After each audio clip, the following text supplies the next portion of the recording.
with us having gathered here yet again, one more time for the first time, I want to thank you all very much. Playing games, not just Vampire, but specifically our little coterie and our Friday night rumble means a lot to me. I want to thank you all for your time and your efforts. And without further ado, and with all appreciation of this time that we share and this game that we play, I want to say that this is officially the beginning of Steel Hearts, Rusted Souls, Season 2, Episode 3. If you care for your orchard, you'll enjoy its fruit. And when we last left our coterie, they had suffered group defeats, individual defeats, the victory of survival, and the weight of that responsibility, that accountability of their actions, and the follow-through. Leonti and Mason, having returned to the husked out and abandoned church sanctuary amidst the stench of decaying flesh, fur, and dander, the scene of the crime, as it were, closing themselves away from the world as they had nowhere else to immediately return to. Ben and Joshua, with her very dear enemy in tow, fleeing the voivode of the south suburbs, returning once more to Carrie's domain. Marcus speeding from stem to stern, alighting with the care and enjoying the hospitality of Regent James Rich, one of the more skilled warlocks to whom there is now a valuable and valid boon owed in efforts spent to save him from the predations of some other warlock's spell. Time passes as it always does.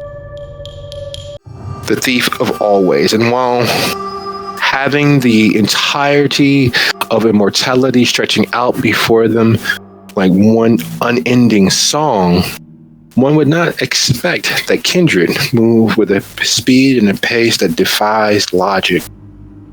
So, no more than 2 nights after our last sojourn and tarry with our coterie, we find ourselves at the farmer's market. The lights of several different vehicles cast upon the place, its cold, cool, dark interior beckoning like a former lover's caress. Ben, Leonti, Marcus, and Mason assembled because there really was nowhere else for them. Their allies amongst the thin blood spread across the state line from Illinois to Indiana, from all of the many stopping grounds and stopping posts between the south suburbs of Chicago to the urban decay of Gary. Truth of the matter is, there is communication needed. There are thoughts that need to be expressed. There's information that needs to be disseminated. There is a need, because what has been cannot, lest the coterie have nothing else, considering all of the many forces aligned against them, and one clear path to true survival and potential victory. And everyone be so kind as to go ahead, roll your rouse roll, and see, has the beast set its tenterhooks into one's own soul?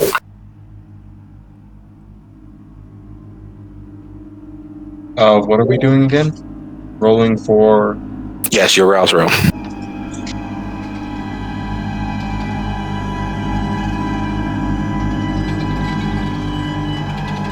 Well, now. Shit.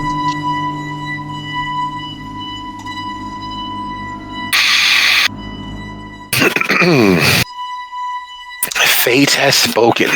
The beast for the most of you all is it's always quiet, susurrus self, whispering of sweet nothingness and violence, promising release, pleasure, and joy if you were to give in. But it's a constant refrain, something you've all grown predominantly accustomed to. With everyone being its one hunger. This meeting, while fraught, is no more fraught than one would have taken one's laundry to the laundromat.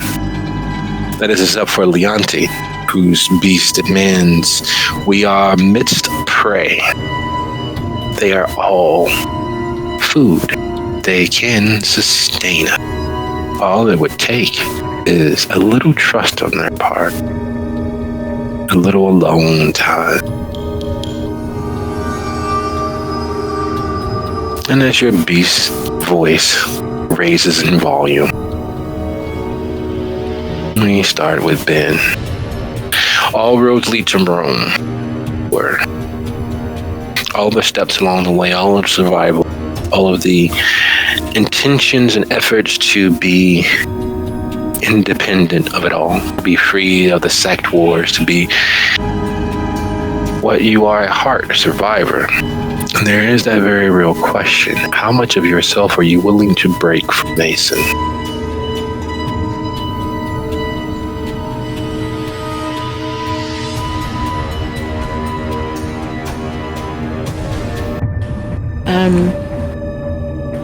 Ben is sitting fairly quietly, kind of off to their self. A little haunted looking in the face, and you'll notice that occasionally when they don't remember that they're being watched, they'll run their hands across their mouth like they're checking for something. Deep in thought and realizing that it's not just Mason anymore. If she doesn't keep her word, it's open season on all of them. On everybody she cares about, because he's just that type of vampire. So she is preparing herself, basically. Oh, she's talking about... you're talking about my character? Like how her response to me? Yeah.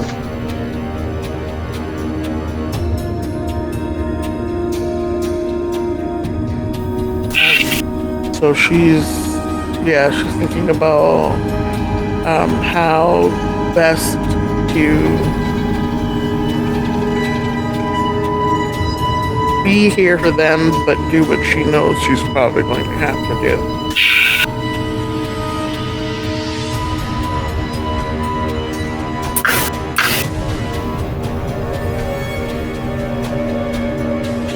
Marcus, Leonti, Mason, watching the physically strongest of you seem haunted. Where does that place you? What thoughts are going through each of your heads? Mason's still counting the he barely notices Ben because he's still counting the days Clara has been gone in his head. He hasn't had the opportunity to check on Kara. He doesn't know whether she... Exactly, that's why he's counting the days Clara's been gone, because he knows how long she would have been gone because he set up the cruise. She should have been back. Should have been back 3 days ago.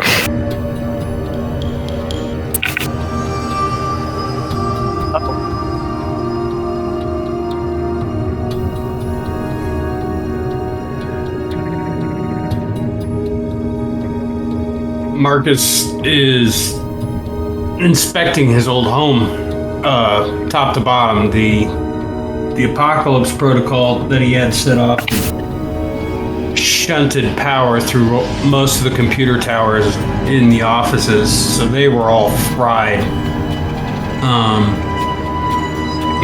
there would be a little bit of extraneous damage to some of the cameras that he's going to have to rewire. But mainly he's looking for evidence that people have been in the market since then. So he's looking to see if all the equipment is still on the first floor or on the main floor. Make sure all the screens are in the second office. And basically just inspecting to see if anything had been taken or doors had been messed with after their hasty retreat. Mason would also walk up to after the realization Clara has been back for 3 days, and ask Marcus if he has a spare phone. His what? Spare phone. Oh, yeah, those are gonna be in the room under my hobbit hole. I'll check that next. Okay. Thanks. So after he finishes searching the obvious stuff, he goes down into the hobbit hole and underneath the paper press in the back,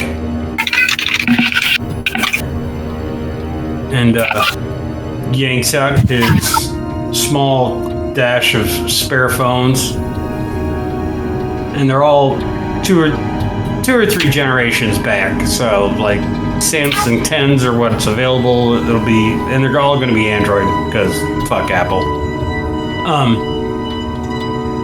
But they're all going to be like Samsung 5s, 6s, stuff like that. Serviceable, but slightly older than To be some of the expected. group is going to be used to. So he hands out replacements to everybody and sets up his work table, transfers a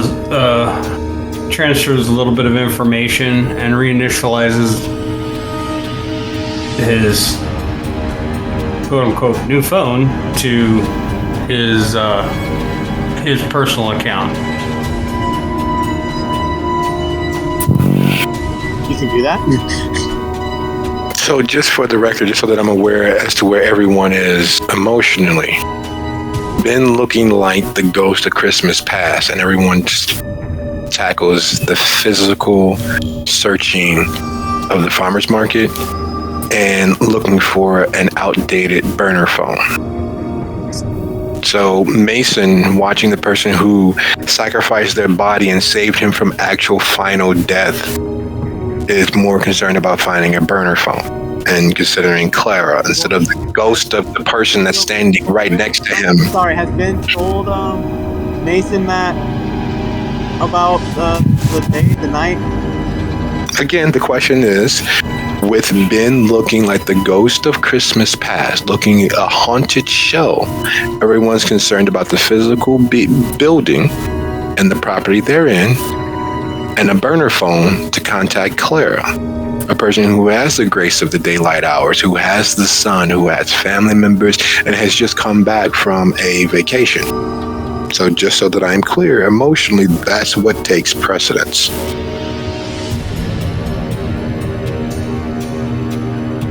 Marcus is in full nerd fidget mode. He just spent a rather uncomfortable amount of time near Warlocks and basically got put through the psychic ringer. He is mentally toast, and being home, he's doing his psychological best to defend himself from whatever nightmares Rich and Bartleby combined to put him through. You know, and the stabbing of the hand. The hand stabbing is still there. Yes, all of that traumatic pain that's sitting there on him and shielding himself from it. Well, Mason's been tortured. But he probably, knowing he's known Ben longer, he probably looks at the burner phone and puts it away and then asks Ben, what's up?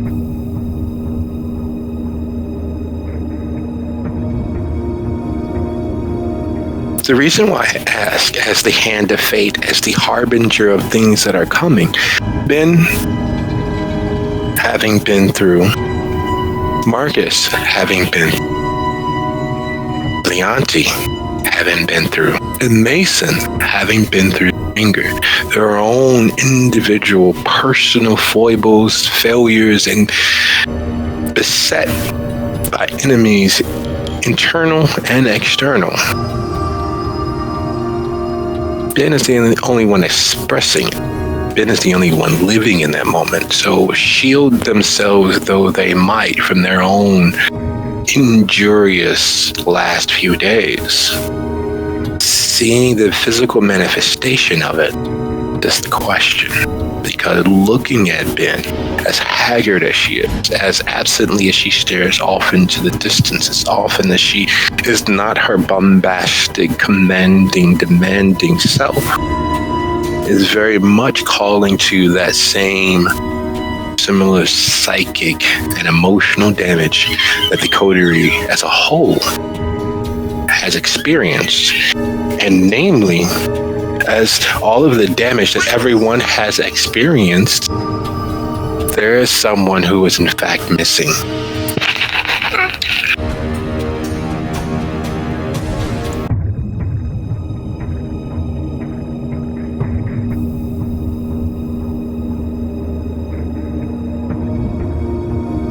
Where's the doc?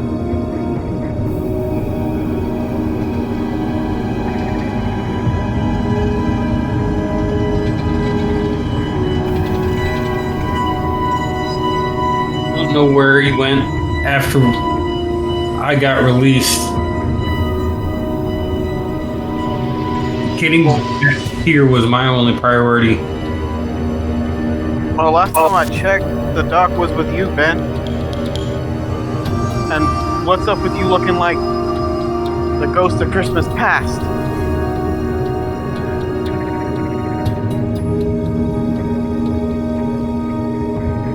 Kind of looks up, kind of blinks.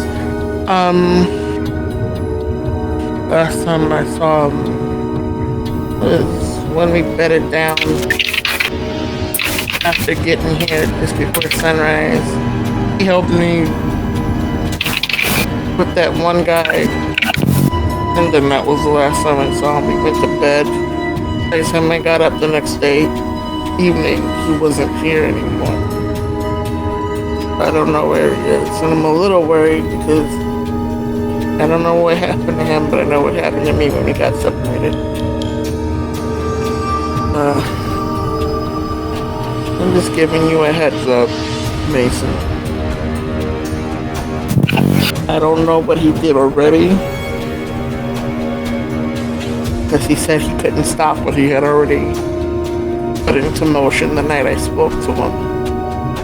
But I made a barter with Decibel to leave you and the rest of the coterie alone.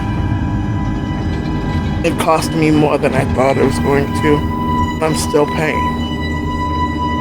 But you all will be safe. Ben asked anything he did that night. Mason runs up and hugs Ben and says, I was going to go on my hands and knees and apologize to him. I was supposed to be the one that paid, not you.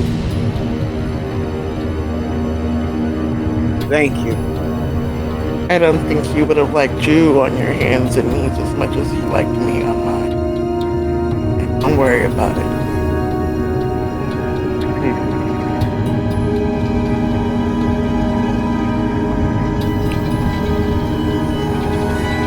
Well, so he couldn't. Well, I was ambushed by vamp hunters, and I had to give up Marion. That was easy, but what wasn't easy was when I heard the number I gave them speak Silk's name.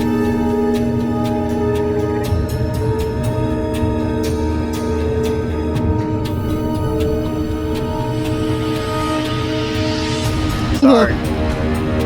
and pull her ass out of the fire with one powerful vampire and giving up too far.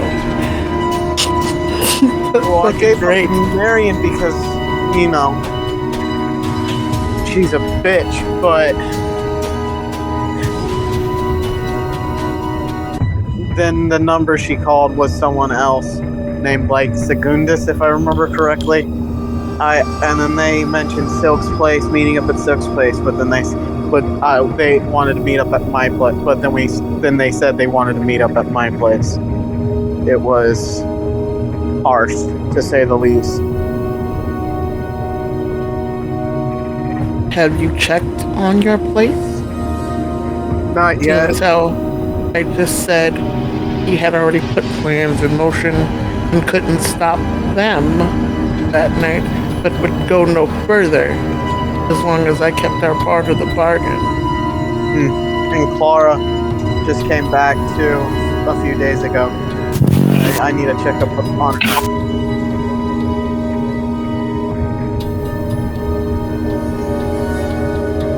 But it does remind me while I'm thinking about it. The night at the party, when I went to make a deal, Josh seemed like he had come home. He smiled, like teeth and all smiled. It was the scariest fucking thing I think I've ever seen. Smiled and didn't realize he was smiling until I pointed it out. And then when we went in, Cyprian, Decibel's little side friend, whatever, they're all dragons. They're all the same. And he took an interest in the doc and took him on. I think they had met before, it looks like. And he was so happy to be hanging out with this guy. I wonder if maybe he went back after we got away, because they seemed to like welcome him and like him a lot. Maybe. But you'd think he'd say goodbye. At least. I mean, I hope so, or maybe, you know, he didn't expect to be gone long, but I don't know, that just kind of stuck in my head. They seem to welcome him in really easily. Well, I wouldn't know that would work anyways.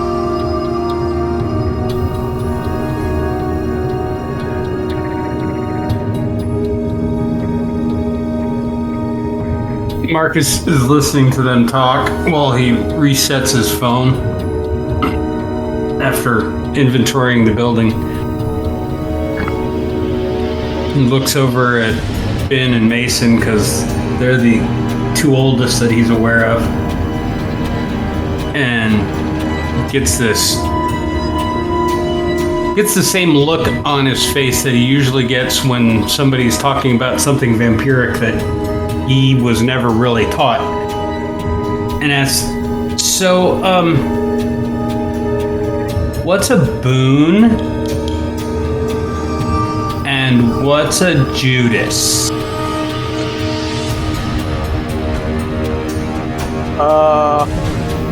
Ben, how about you take this one?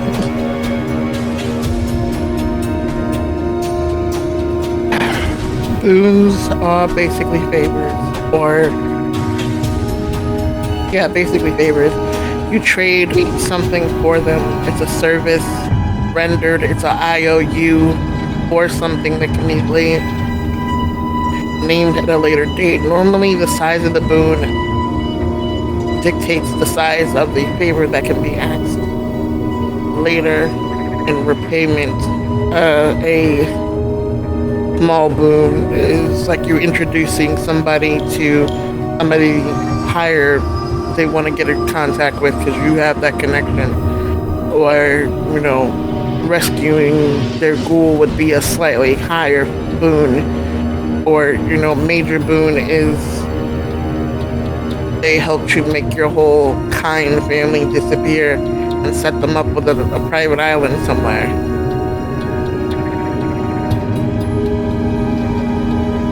Okay, so the night that I had to leave, because yet another strange phone number was extorting us, because, you know, we didn't have enough problems at the time. I was taken to a place in Gary, and I met a vampire named Bartleby. I didn't know the name before. Subsequently, though, I had to deal with the Chantry of Gary and the Chantry of Riverdale because Bartleby did some kind of weird mind control magic spirit link thing to me. And they called him a Judas. And it sounded like a title of a bad person within the Warlocks. But in the course of fixing whatever Bartleby did to me, I got stabbed. That was fun. By a magic knife. Also fun. And then I got sent to, what was his name? Regent Rich. Over in the Thornton area. Judging by the map, I'd say Riverdale. And he helped remove whatever Bartleby did to me. But the word boon was being passed around a lot, and my beast felt tied, like it had accepted something and now felt I needed to do something back that was positive for Rich. So I'm guessing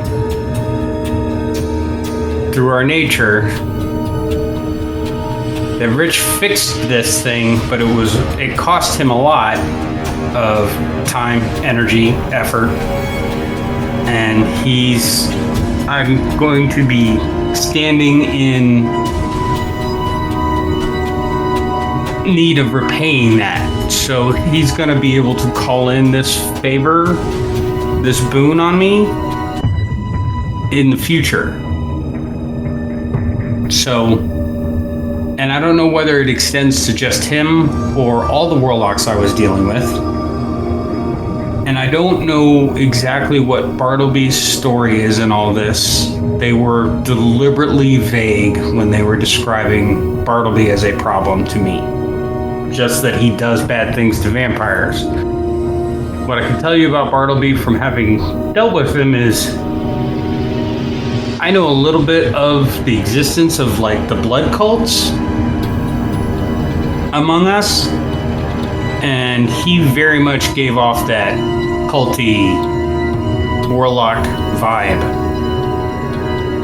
and seems to have control over or access to or is being controlled by some kind of weird tongue spirit.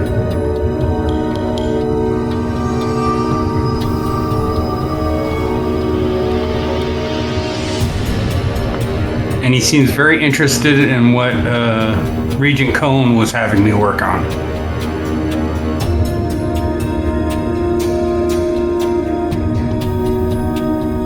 So I don't think what I have with Rich is the same as what Ben is doing for Decibel.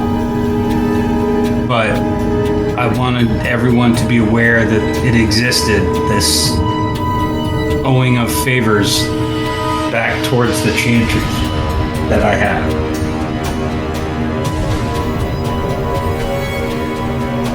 As that's going on, Leonetti looks at his, hears a ring on his phone, looks at it, types a little bit, and after another ping, he says that he has to go. Sorry for Even then, he has business that he needs to attend to. Do you need us to go with you?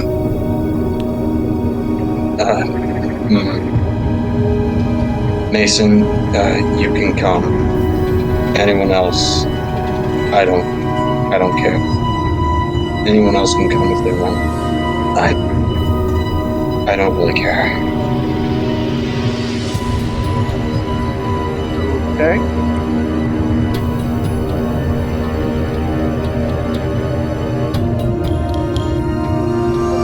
Are you gonna help Leonetti out?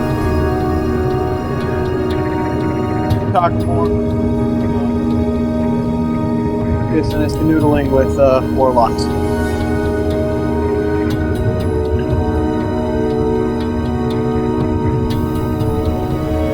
If you're not understanding this, depends on the type of boon that was asked of you or the boon that was offered. No, you would only owe the boon to the person that you made the deal with that actually did the service for you. But there are so many things that can be asked in return, like a life boon. A life boon may only be claimed if the claimer has done something like lay their own life on the line for you in a way that is almost impossible. Like, the odds are stacked against you, and they lay their life on the line knowing that it can very well be taken, and they manage to keep you safe or do what it is that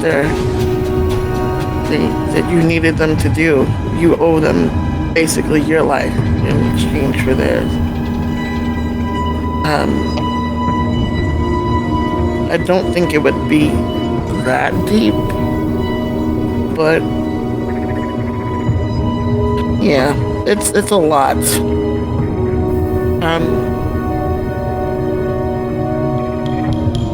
I don't think what I offer Decibel is considered a boon. It's considered a trade or well, actually, it might be a life boon. I told him anything short of true death. God, I was so stupid. But, yeah. If we're gonna do this, let's go. I don't want to sit around thinking anymore. Good to know, though, that we'll have to worry about Tremere soon. Why did you leave anyway, Marcus? What was so important that you let them capture you?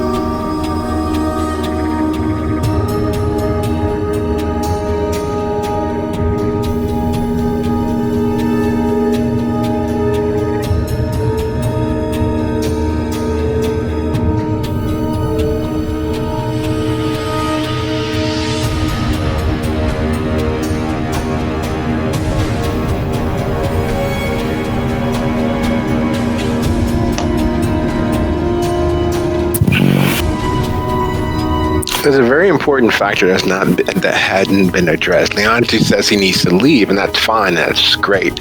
But so far, each instance of separation has led to the old idiom of divide and conquer. Each of you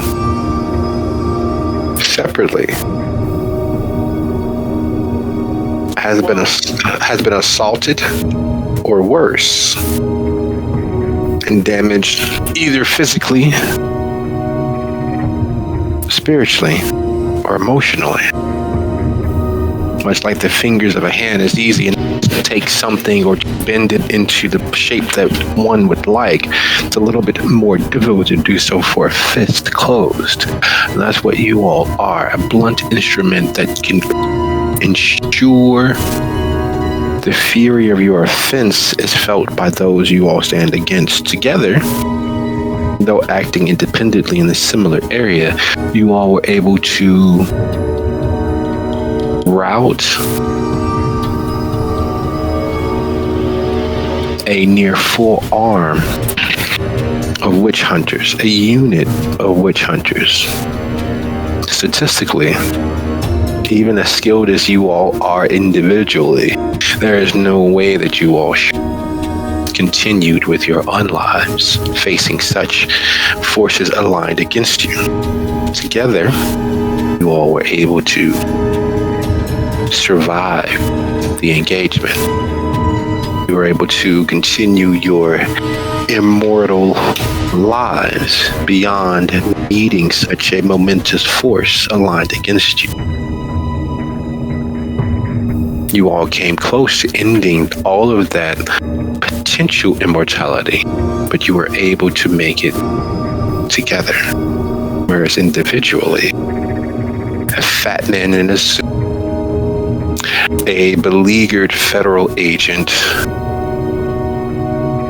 a monster from the Carpathian Mountains was able to lay you all low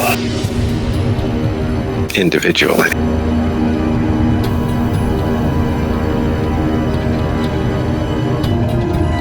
Well, I, for one, would not like to split up the party again. I got tortured last time we did that. And also, the other time we did that, I almost got eaten by a weird monster lizard thing. Yeah.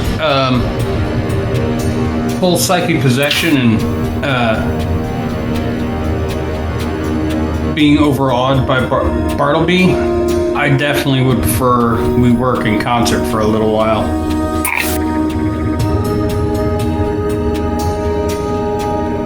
And Marcus looks at the remaining cars that are in the farm or in the factory right now.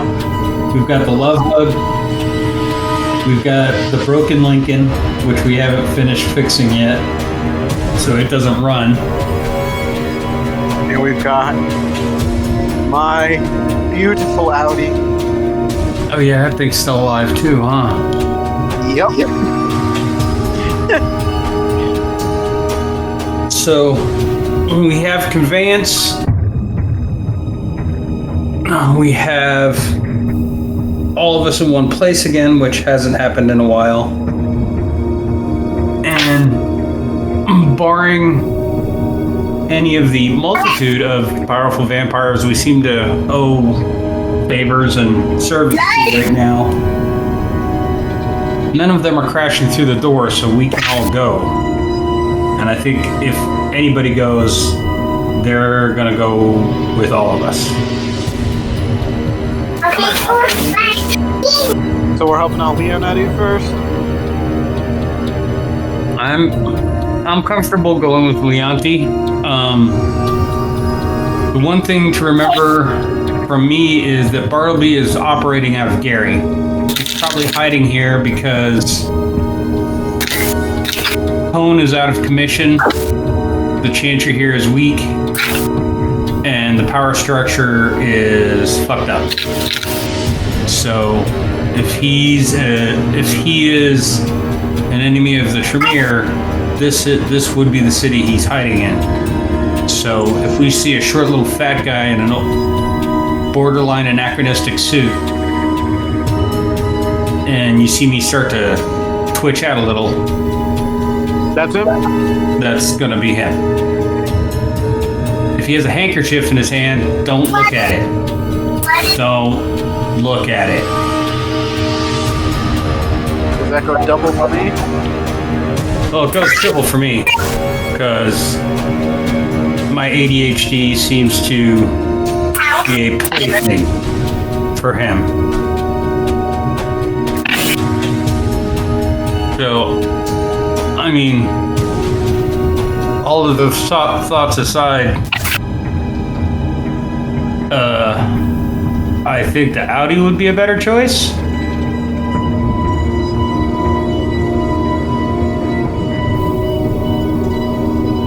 Well, there's not enough seating for everyone in the Audi.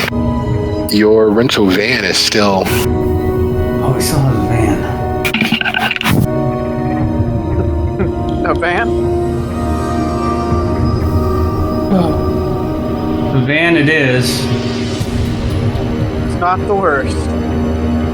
Well, it gives a swinging room in case there's a fight inside. Why would there ever be a fight inside? Besides Why- the raccoon. Why wouldn't there be at this point? You're right.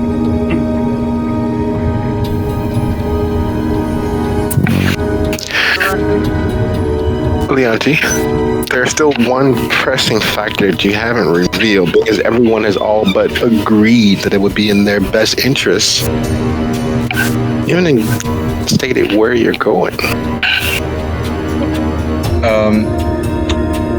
Okay, out of character. I'm not even sure where I'm going.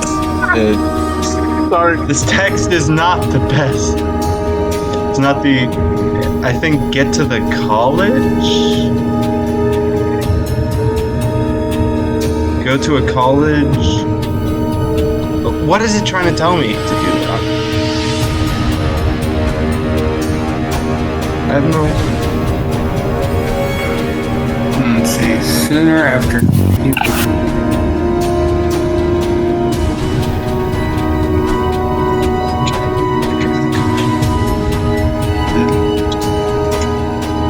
Looks like they want you to go to the college, talk to the warlocks, and take whatever contract they offer, and then get here, wherever here is. Yeah, that's what I thought. I need to go. We need to go to the college to accept a contract. Apparently from some warlocks. So your situation. So we might be able to help you out with your warlock problems. If it says warlocks in college, I think I know which college they mean. We need to get over. Hogwarts? Sorry, I'm gonna lose this. We need to I get read the over book. to Indiana University Northwest. Ah, It's over off Broadway and 35th.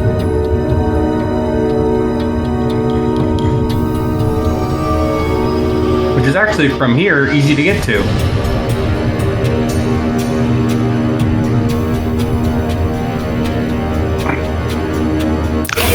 So everyone trundles into the van.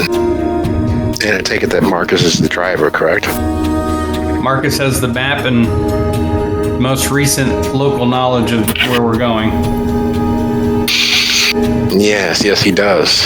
And it's like a trip down memory lane. His hand feels as if it's throbbing. You understood that most warlocks carried some implement to extract vitae or blood, but having been up close and personal with a cherished mystical item, it is not the most comfortable of thought. And while you haven't blushed and haven't put on the facsimile of life, it feels as if you're beginning to sweat.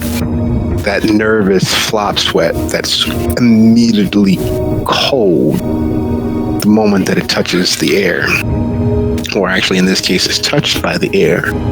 That throbbing in your right hand where the blade sunk into it, through it, and into the table beneath your touch.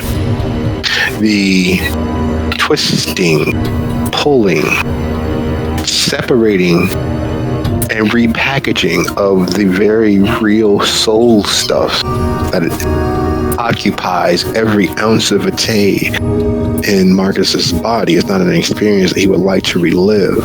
And it's still, unfortunately, very fresh in his mind. Having spoken about it and told everyone as best as he could approximate, is not quite the same as the vivid IMAX 3D movie constantly playing over and over in his head. Bartleby's smiling, polite, jowly face, his suit all boxy and blue, and that damn handkerchief which distracts from the road for a second at a time, and then 2 seconds at a time, as he thinks on the very real fact that in that interplay, in that exchange, someone was able to hack his system. What little bit of his soul is left in his head was able to get inside his mind and set up shop.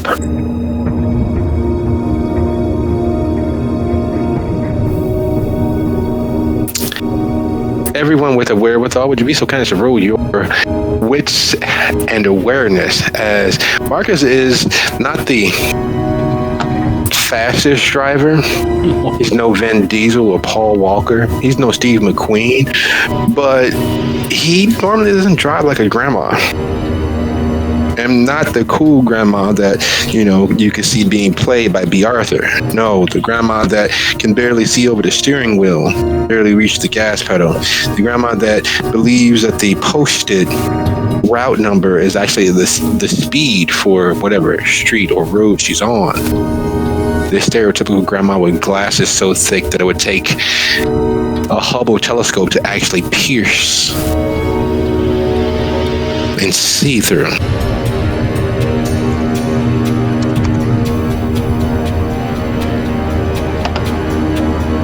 It's in what? Awareness. Marcus is operating the van with a locked left hand. They're going down 35th, so it's a straight run to where he described they were going. So he doesn't have to change lanes, and he doesn't. He operates at about 1.5 miles under the speed limit, and he's letting people pass him, and he keeps flexing his right hand the entire time he's driving.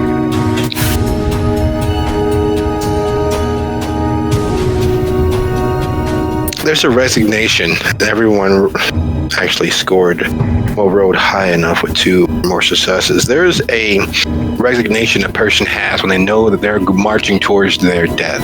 They don't want to, but they refuse to give in to the fear and break down crying and screaming or otherwise trying to make a last-ditch effort to fight for their life. So they're resignedly walking as slowly as possible, almost as if their body is fighting against each step. And that very much is where Marcus is. That look of his body working against his mind, very apparent.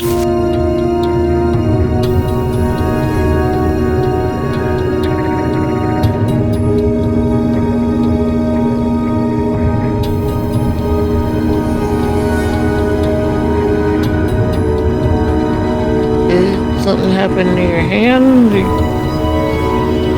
seem like somewhere else right now. You're going like really slow. That's kind of freaking me out.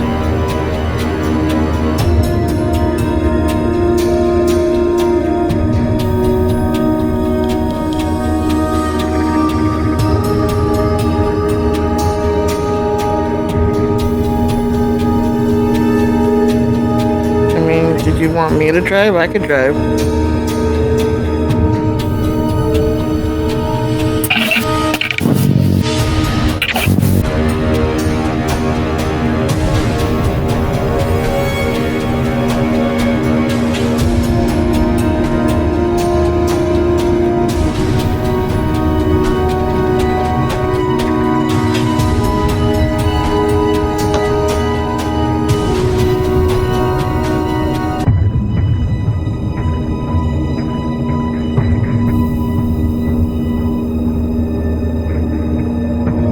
The honking of the cars who refuse to go around, who demand you move faster, picks up in volume. First there's 1 car, then there's 2.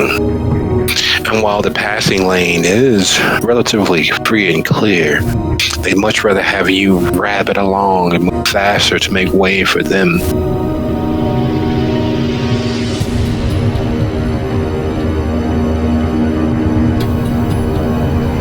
Do I know where we're supposed to be going? Is this place familiar to me?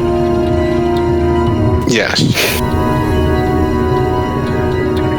Finn basically is just going to climb over the back seat and all but sit in Mason's lap, squeezing between him and the wheel, and put her foot on the gas.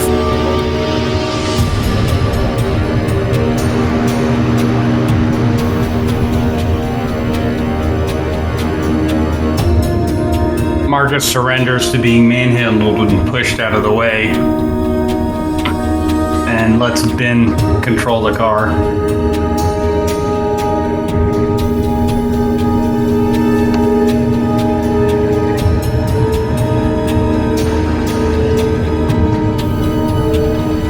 Marcus, would you be so kind as go ahead and roll your resolve and occult for me, please?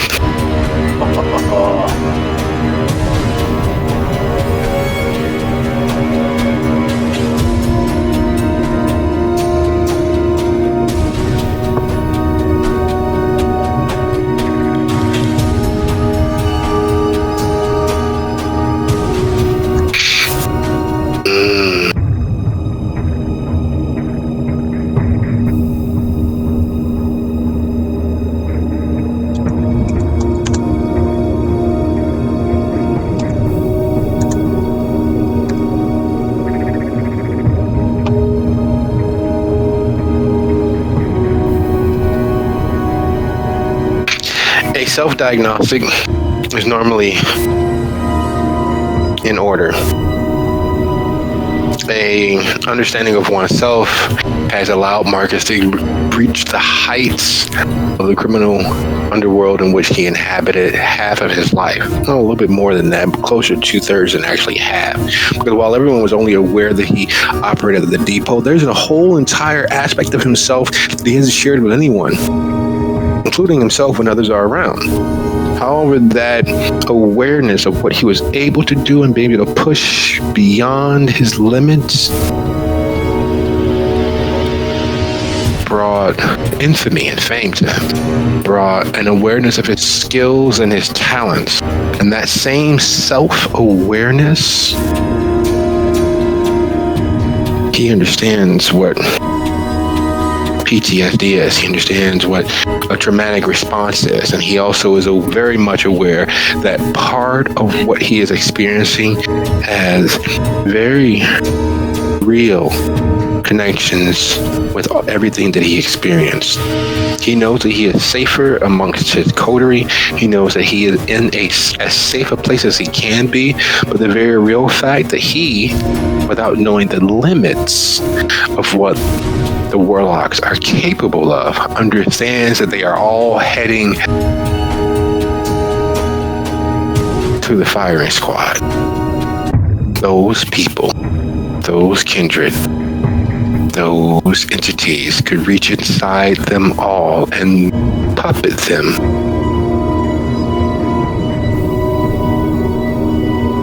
And that's hard to deal with for a person who has managed to get ahead based on what they know, understand, and can manipulate. Having the loss of one's faculties, having deep post-hypnotic suggestions implanted so quickly, it's as close to abject fear as he has ever been.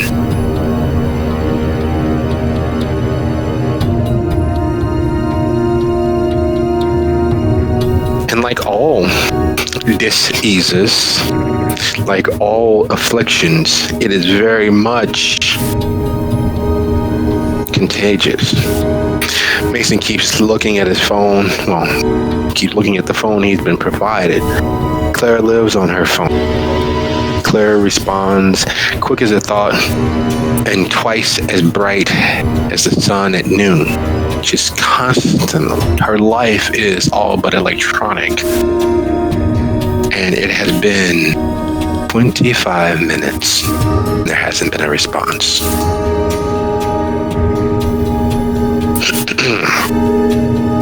And unfortunately, Leonti, the very cold, skilled operator and mechanic, has an area of weakness he was not aware of. His heart beginning to beat. Tay is flowing. There is a coolness with each beat of his heart, like there is an electronic impulse made out of Jack Frost's breath moving through him the closer they get to the school.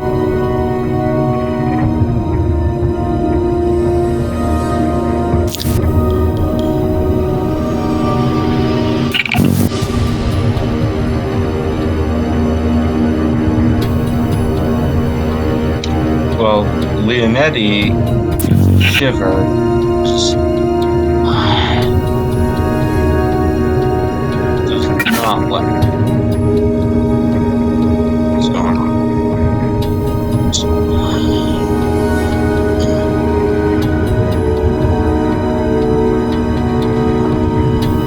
As you all pull into the parking spot with everyone's mind elsewhere, the tranquility of the college campus is something to be envious of. While there are so, as always, students, faculty, and various staff members moving to and fro across the campus, there is a natural homogeny, a peacefulness about it that requires and demands a moment of quiet contemplation. Because here, based on what Leonti has been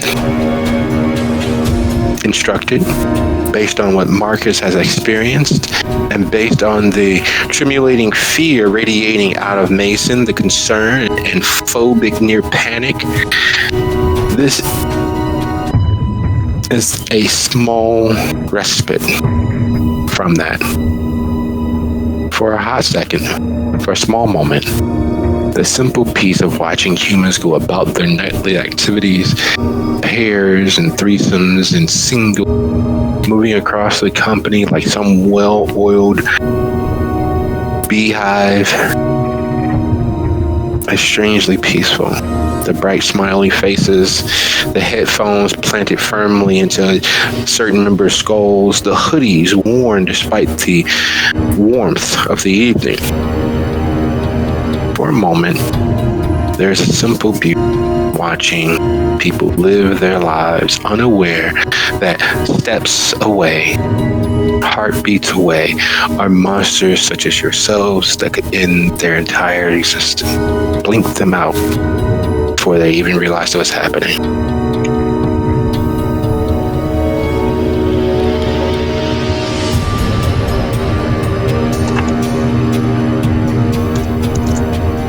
Marcus points to the building that the Chantry is using on the campus.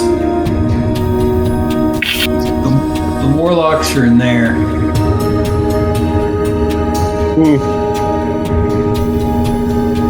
No, I guess we should go in there.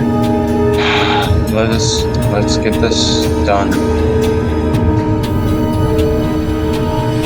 Marcus opens the driver's side door and lets Ben climb out.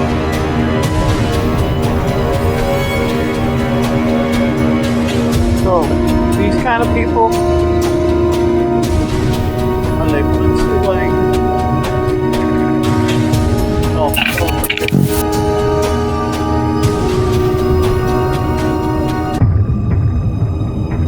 no. I take it by the way you are. Probably not.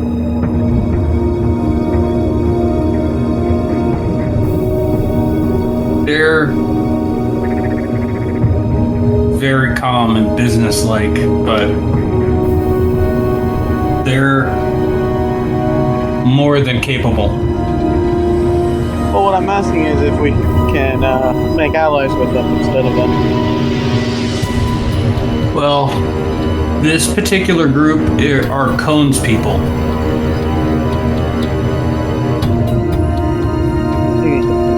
So we have a connection of sorts here. Cool.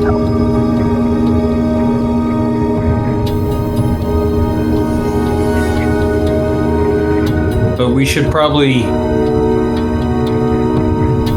follow Leonti's contact. And Of course. let them lead the dance, as it were. Don't look at me. I'm just here to drive and punch things. I'm just here to stab things and maybe talk. But talking's up to you now.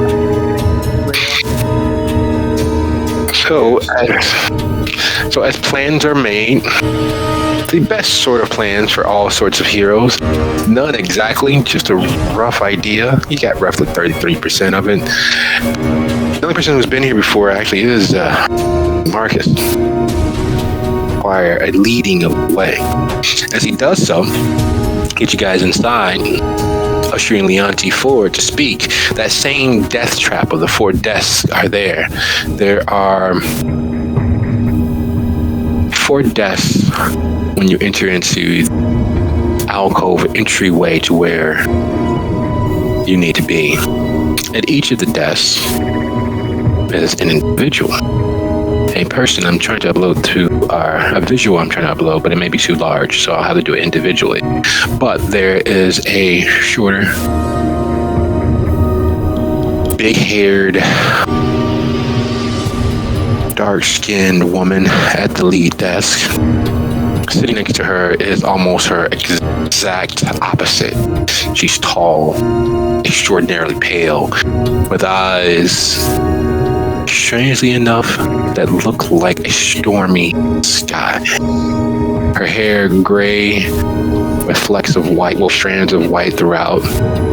Behind them, behind the dark-haired, bouncy-haired woman, is a gentleman whose hair is borderline blonde. It's dark brown, and almost the same complexion as his skin, save for those bright, green, blue-flecked eyes. And behind them is the tall Viking-esque woman that looks toward Marcus and frowns.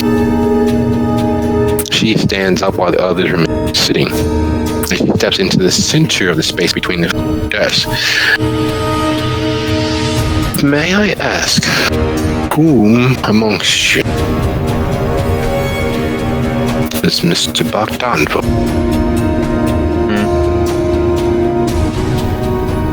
Could you say that one more time? The name? I take it that it is you. And these others, we understand, Mr. Farmer. We didn't know you all were associative.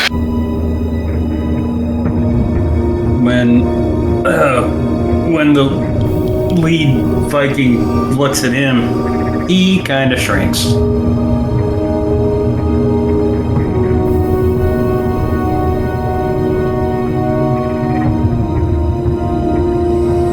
Watching how she makes Marcus kind of hide or shrink down, Ben is going to square up, like chest wider, and step in front of Marcus.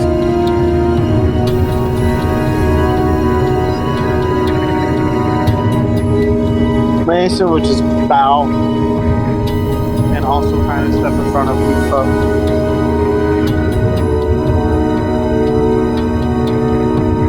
Perhaps I came off rude. It is my apology. I am Marie Duverger. We have entertained Mr. Farmer, and he is mildly pertinent to the offer that had been extended to Don Pompeo. Mr. Bogdanvo, who elsewise are your associates? Are they members of your team? They decided that we had some difficulty. We had some troubles. People targeting us, so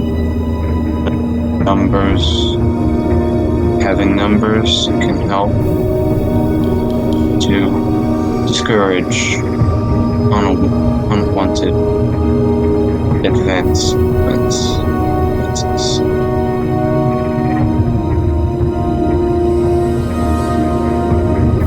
Ben rolls the dice and speaks up for themselves. Ben Marsh of Marsh Motors, and that's Mason McGinnis.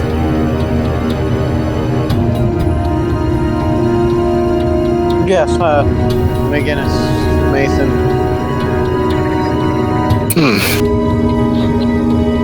She flicks her gaze to the dark brown haired gentleman. I believe this may be what you viewed, Bastion. And with that, the other three stand. I'm Aishwarya Christian, Sebastian Molgott, Sebri, Shemlin. And Sebri moves past you all, locking the door which had been open just previously. Being as you all are the team, Miss Marsh, Mr. McGinnis, Mr. Farmer, and Mr. Bogdanville, if you would be so kind as to raise your hands, please. Right hand. Okay. Yes. Farmer lifts his hands and it's in a clenched fist, and he slowly forces his fingers open, showing the mark.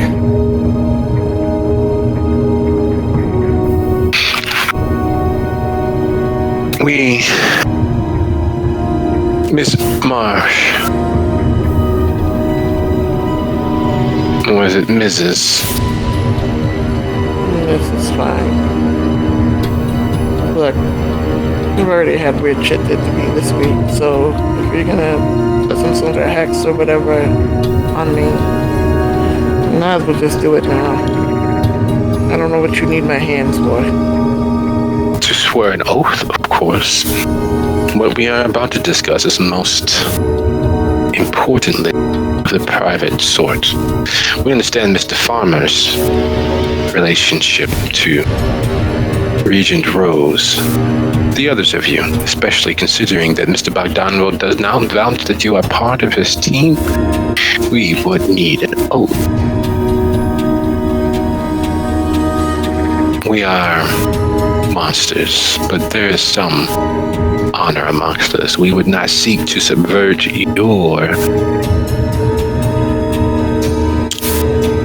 agency, but we also cannot allow any of the information shared here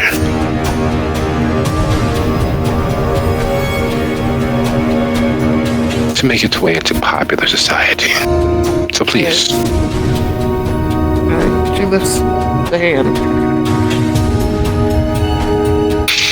It is a simple swearing upon your being that what is shared here will go no further, except for to the parties that are herein. Do you so swear? Yes. Yeah. Well, why not?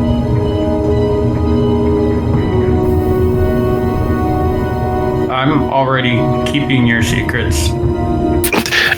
Thank you so very much for that, Mr. Farmer. It is a rarity in this day and age that individuals can be both mature, understanding, and we understand you had an enjoyable time with Trust me, I'm the Regent Rich. here. No, I don't believe we should trust anyone. We will, but we should not. Regent Rose instructed us that the one person you should never trust is the person who asks for your trust. But all the same, pressed though we are, we reached out to Don Pompeo, as it is understood that he travels in certain circles with certain individuals who might be able to assist us. Right this way. As she turns and walks, heading down a hall.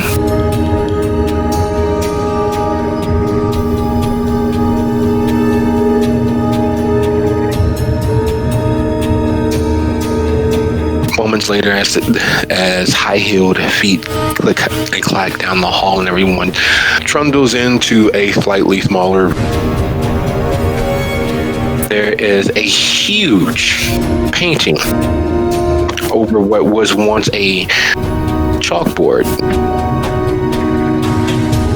The painting is of a jolly looking individual with a balding pate and a smile that says he would gladly diddle your grandmother and make her have the most enjoyable afternoon as he stole her life insurance.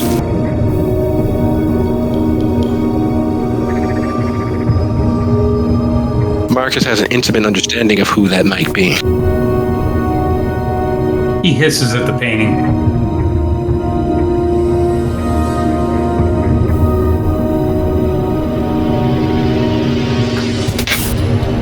She motions toward the chairs that gathers across the space. This Mr. Bogdanvo and team is Clarence Bartle. He is a kindred, so the masquerade has no bearing on regards revealing yourself and utilizing what talents you may have. Don Pompeo ensures us that if there's any who might be able to properly tackle this assignation without gaining any undue attention, it might be yourself.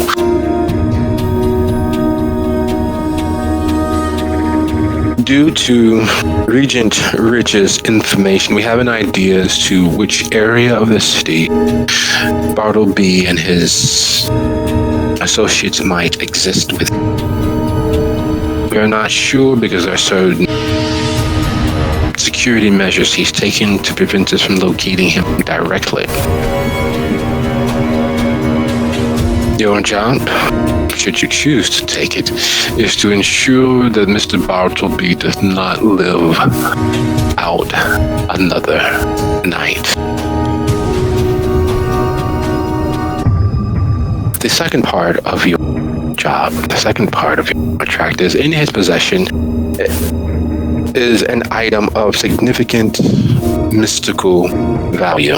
We would like you to bring it to us, unharmed if you can, or proof of its destruction. Is this something you might be able to do? Taking him out. That is something that I can do. I will do my best to obtain this magical item with to the best of my abilities. But I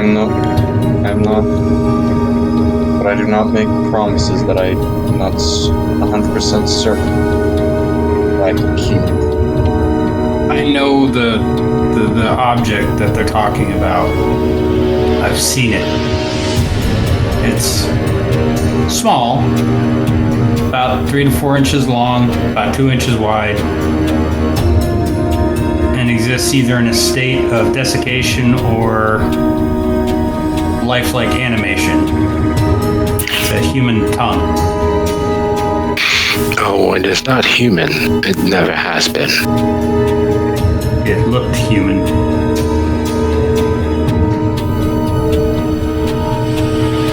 And it can move of its own accord. It's creepy as shit. I think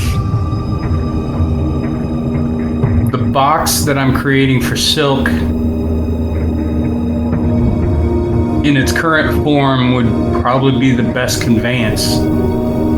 It's the right size. It's already lidded. The lock is complete. And there are certain alchemical additions I made. Copper and steel plate that would hopefully contain it.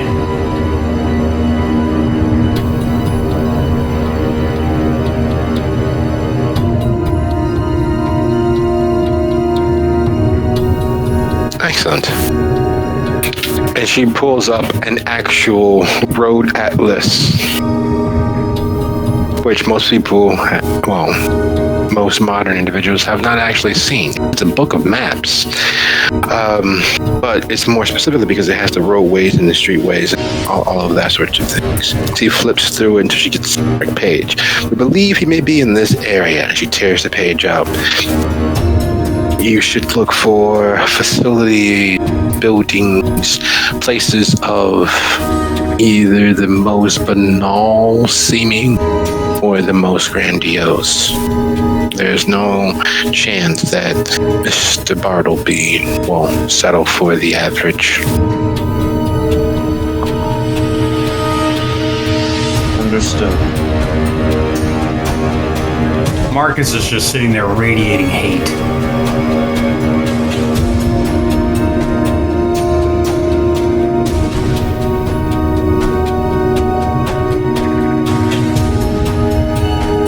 So everyone. Mhm. I was saying to Marcus, I would do best to hold in your grudges while we're discussing with clientele. It is not the most professional. We understand that there's a connection of the most personal sort. Farmer, we are apologetic that you had to experience such at this individual's hands. Hopefully, moving forward, that this will provide some salve to you. We thank you for your time. And it's clear from that statement that the matter is over. The briefing, what's needed has been explained and expressed. As you all file back to the van, it is 44 after the hour. We'll return at 54 after the hour with Marcus providing potentially a plan and you all conducting your initial survey of the area.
Everybody back? I am here. I'm here. All right. It's a little early. We still have roughly 2 minutes of the break.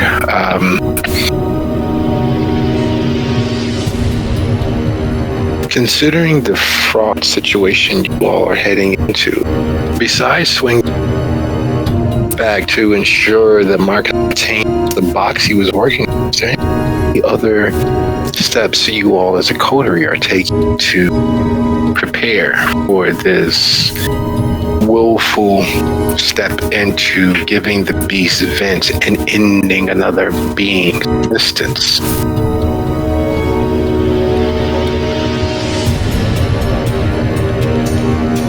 Well, definitely me stockpile on weapons and ammo, but Give something Frost a interesting. call. Yeah. But one thing, try to get something like a flashbang or smoke bomb, and flashbang and smoke grenade. It's for to disorient.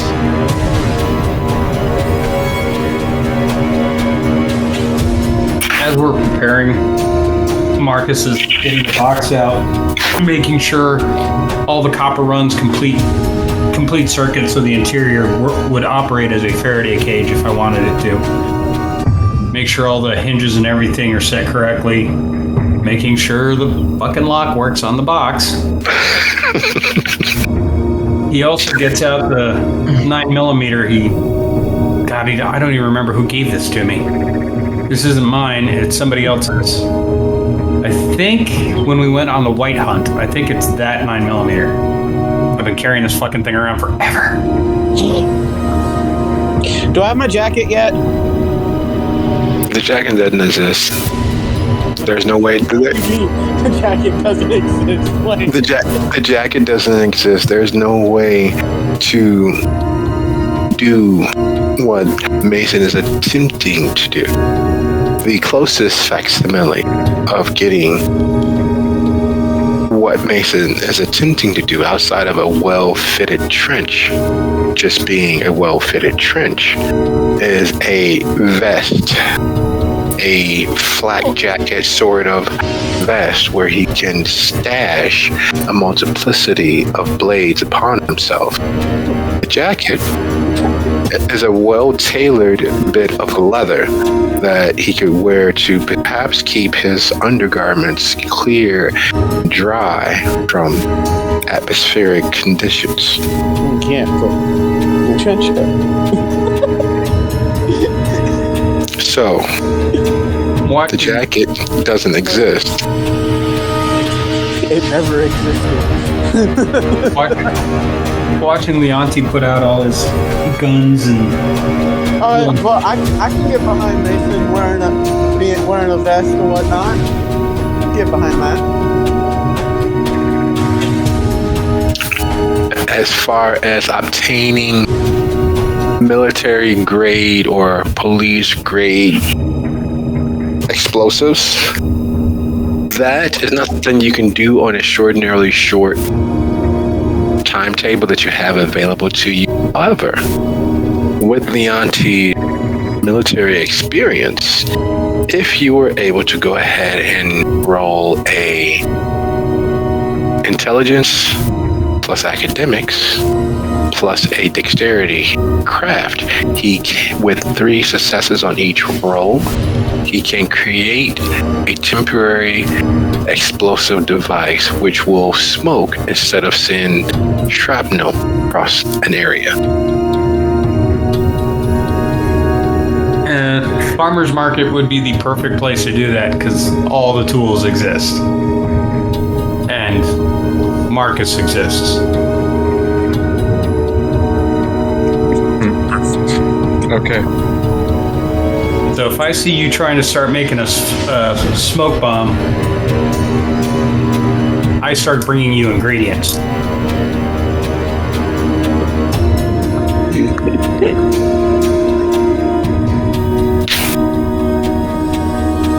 So with my assistance, I think you get an extra die on any roll concerning this, or you can just tell me to do it. I would just tell him to do it. Yeah, he's probably more qualified for it. So, Mark is seeing Leonti start to put together something. He fidgets his hand away from the workbench. And he gets out. He starts getting out motor oil. He takes apart 4 bullets and carefully grinds down the black powder, adds sugar and a little bit of nitrous from some fertilizer and a whole bunch of coal from the forge. Grinds it all into a flying powder and gets one of the fuses out of his yellow blast box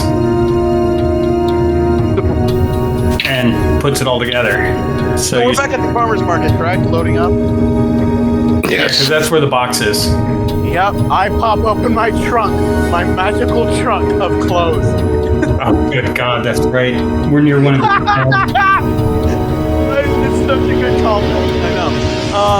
And I take out a beautiful vest that has the pockets of pond pockets.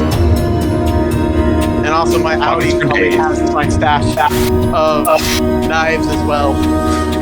So So I'm fully stocked, baby.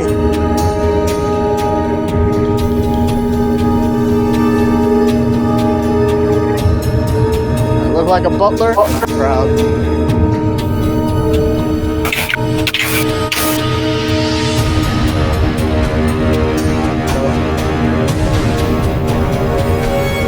That. Wow. Yeah, it's disgusting. Marcus, when he's in the factory, is a nightmare.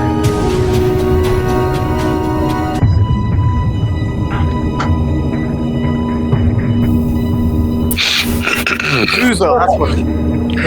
So what I've basically created is a high density, low fog smoker. Nice. The gunpowder and the sugar act as the accelerant. The fertilizer and the car motor oil will smoke when heated. So the whole thing will go off and it will flare out. And it's about the size of a golf ball and will put out about 20 cubic feet of smoke.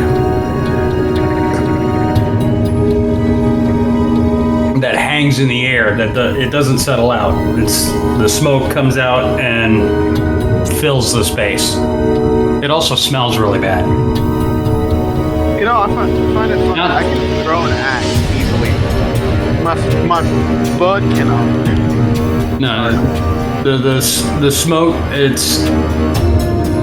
it's not smell bad like it'll disable somebody, but it's burning motor oil. So, like, Distracting. it's the smell of it's like the smell out of a stack on a semi. It's got that really diesely, ugly machine smell to it. Like when a 1940s truck drives past you and belches smoke at you, that smell. It's not pleasant. Is there any other guns, by the way, Marcus? I don't have any more guns. I'm looking at Leonti's pile. I'm like, I think guns. You got a thing I can, just in case I run out of knives? Of course. What do you want?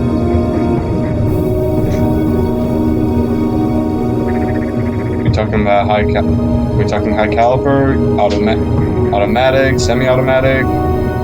I know shit about guns, Leo. Give him a 9mm. He like was mine. asking. No, he was asking what his preference were. He wasn't trying to be like, oh, I know about guns. He was just like, okay, what gun do you want? Oh, Never mind. you're talking to me, weren't you? So, Biz, you made a roll. What was that roll?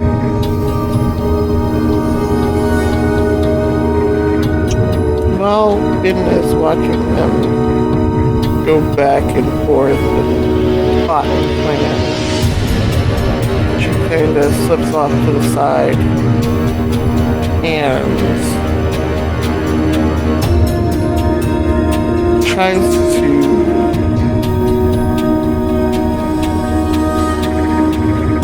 snap themselves into the now.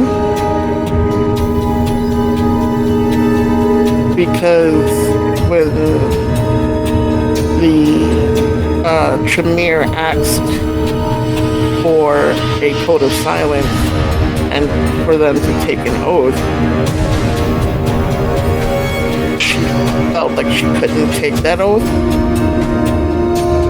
because technically she doesn't own her own self anymore.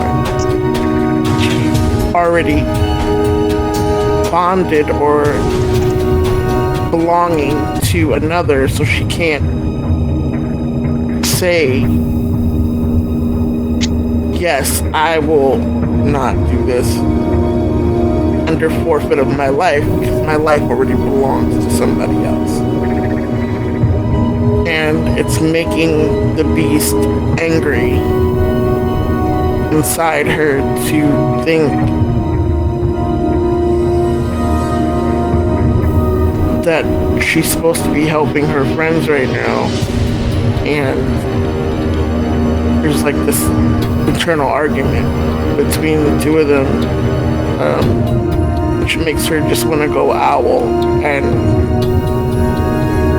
she finally just gives in, and the next thing the group hears is the slight click-clack scrape of Ben's owl walking across the top of the van and punching down into themselves, watching them figure things out.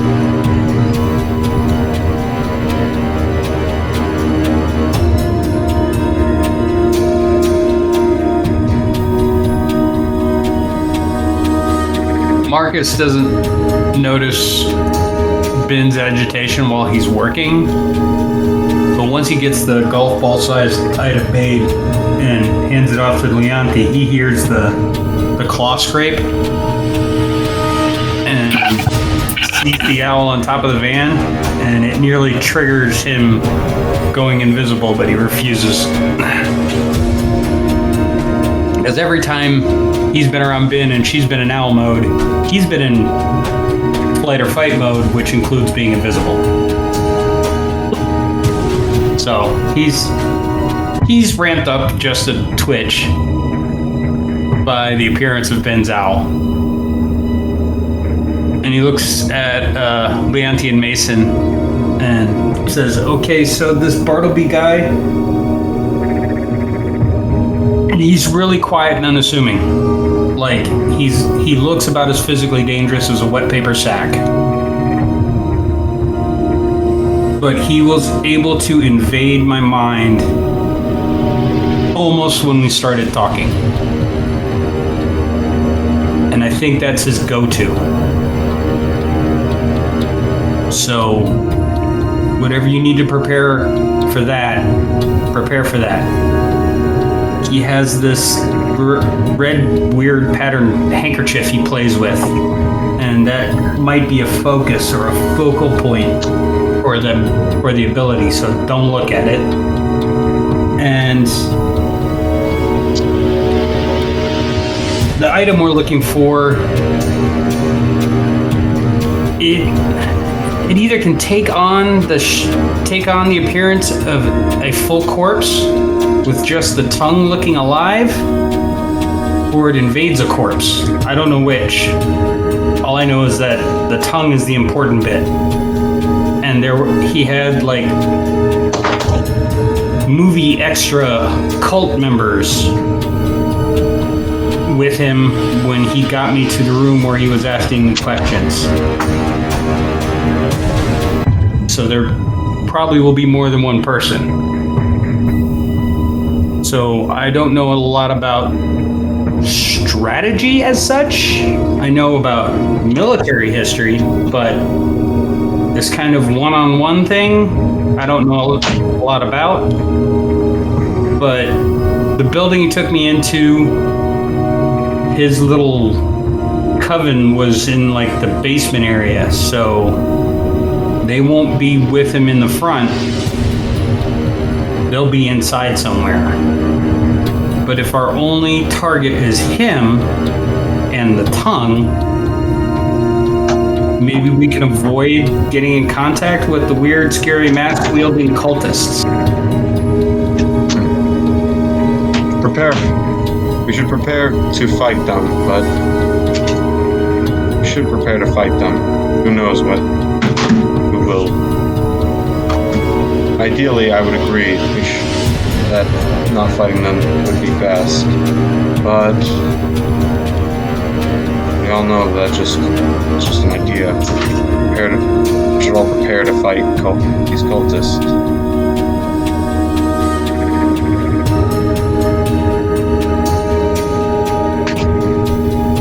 He also didn't seem to rely on technology in any way, like he knows how to send a text. But other than that, I didn't see him use anything more modern than his handkerchief. And a wristwatch, or a pocket watch. I don't know, the memory gets a bit fuzzy. You're good. So, we know how to find the guy? Well, we've got the map to go by, and she said he's given to buildings that are really run down or really opulent. Nothing in between. Yay!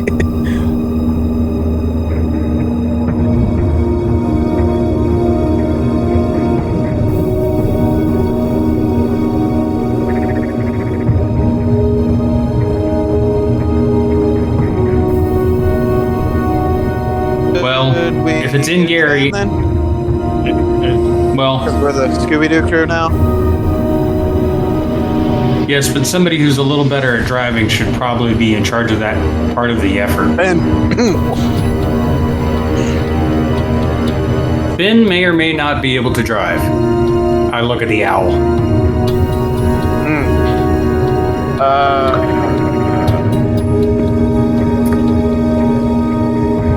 me.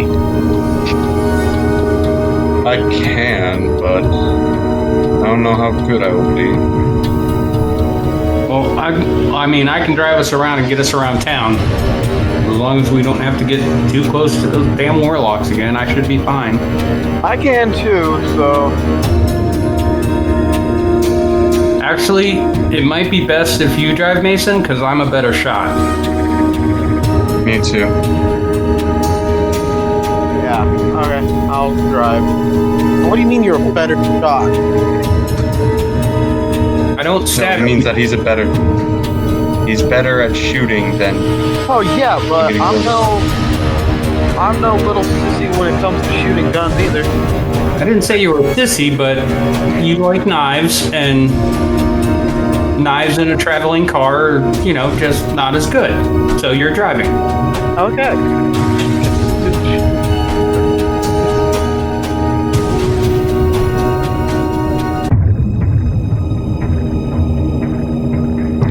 So we pack in the van. Marcus is going to be in the back. Mason's driving.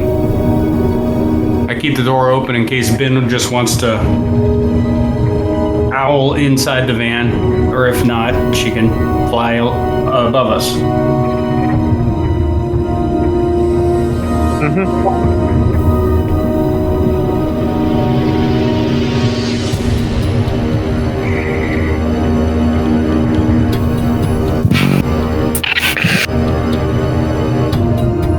So, Ben,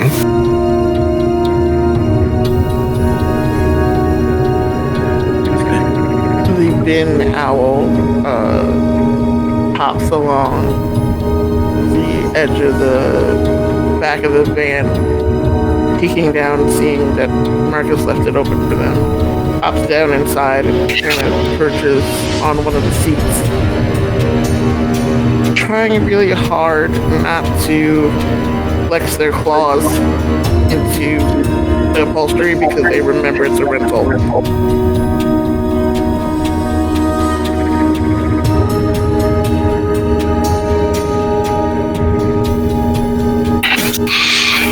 would you be so kind as to go ahead and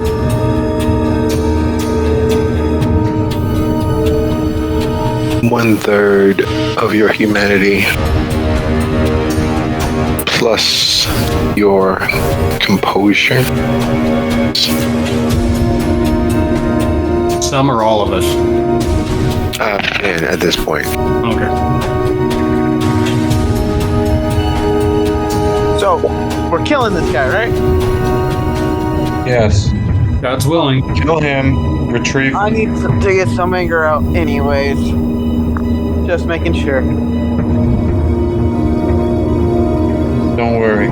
I can't His wait death. to cut him up. His death is a must happen. And the item they want retrieved for proof that it got disposed of. So we try to get it in the box. That is our secondary. That is our secondary. Yes. Okay. So we try to get it in the box. We can't get it in the box. We try to light it on fire or something. Fire's pretty universal. As the plans are made and the drive has begun, there is a weight to everything that we have felt throughout the course of our lives. It shapes and forms who we are. It causes calluses of the mind and of the soul that, with any luck, eventually protect us. They don't necessarily look the best. They often form keloids in places where others can't see, at least until those issues are triggered. Ben's exchange in time with Dustball is still sore and raw. It's tender. The wound isn't open and bleeding, but it very much is there. And that wound comes from the autonomy of thought, the freedom of action, agencies of one's own beliefs and inspirations, that halcyon call towards freedom, which has permeated every facet of Ben's life, from the chosen avocation to their enlistment into the war, to their willingness to sacrifice for their friends, allies, and that burden of thought, scar tissue comes unfortunately also with a healthy dose of guilt. As an owl, as anything non-human, there's nothing been do save witness the faltering steps, pottery, and paint. Hurt though it is, though it might, the reality of not being able to stop the clear and present danger from sweeping her entire into the lands of the dead is, fortunate, far more triggering. Loss of freedom and struggle with identity. This is feeding the beast that will devour you.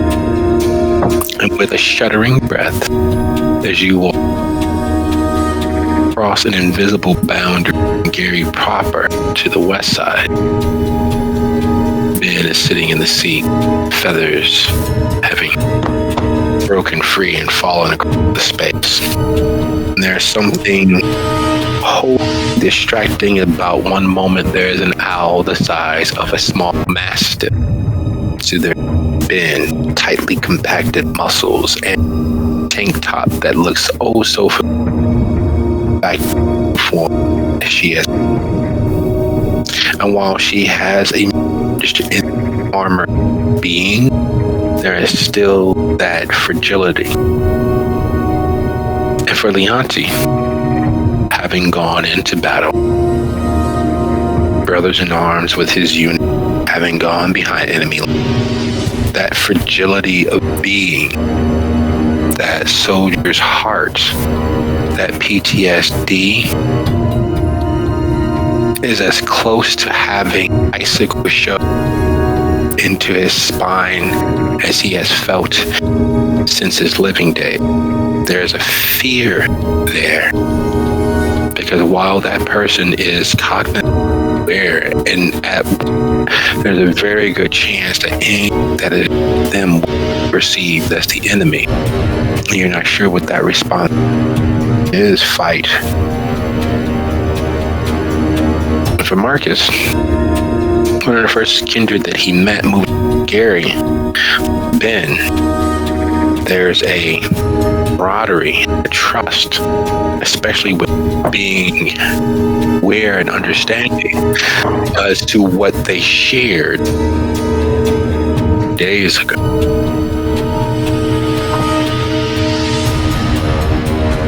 And Mason. From Shakespeare to Faulkner, from the Victorian age till today, there have been and will continue to be some epics written about sailing into battle, trotting the field, the inherent glory and sacrifice, trauma and the tragedy. From Macbeth to Private Ryan, back, and the look and ghost of all of the was fault, and the weight of people that survived them. Ben exists as a physical representation of those moments.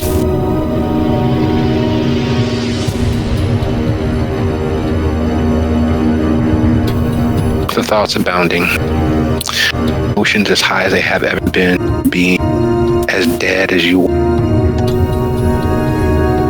The hunger of the beast, the coolness of dread, you find yourselves in church. It is, without a shadow of a doubt, the most beneficent building in this area.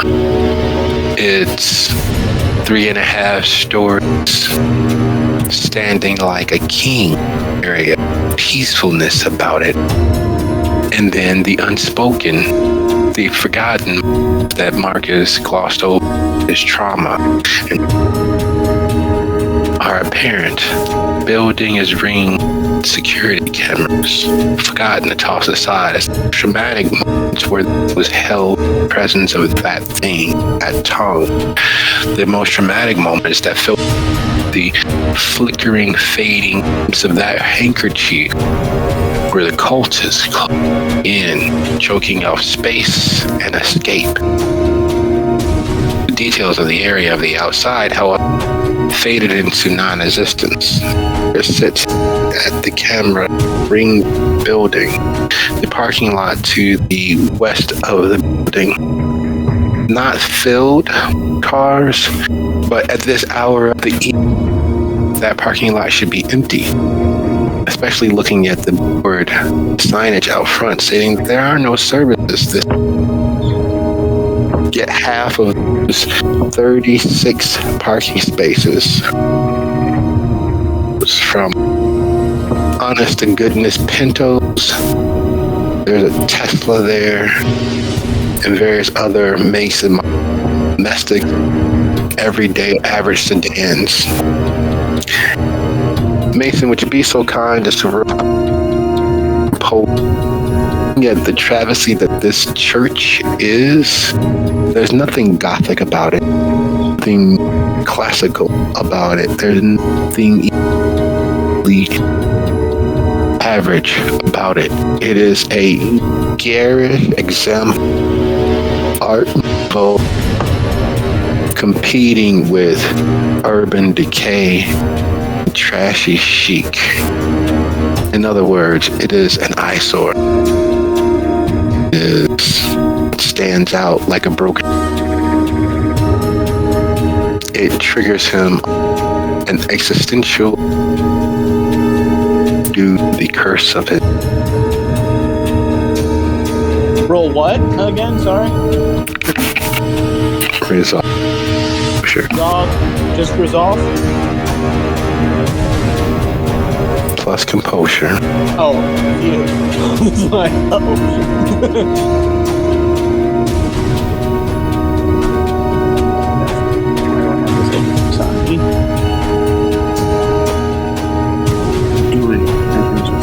So while he's rolling, what we're basically looking at is the garish remains of like a modern day evangelical megachurch.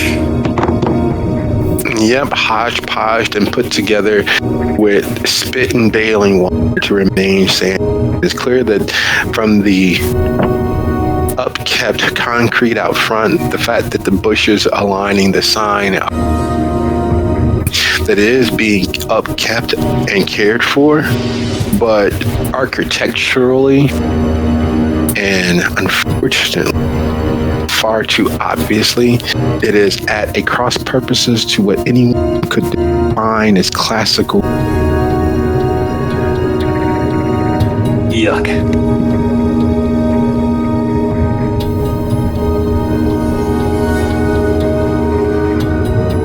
And the weight, Marcus, being as autonomous as he is, as self-reliant as he is, the fact that the image of the church could have been taken from him, it's like someone rabbit punch him.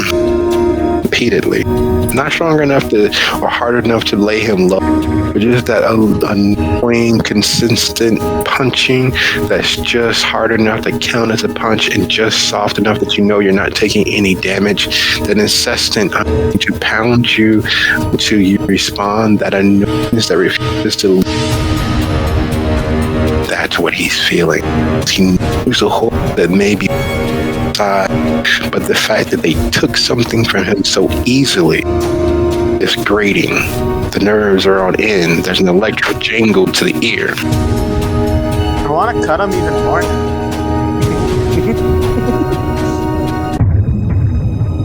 Make him This pretty. man. Because remember.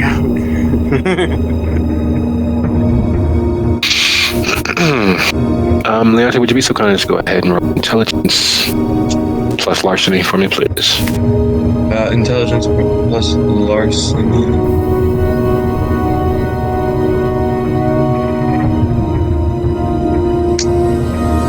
Okay, well, this is gonna be a bad roll, and I know. The only bad roll is the roll not taken.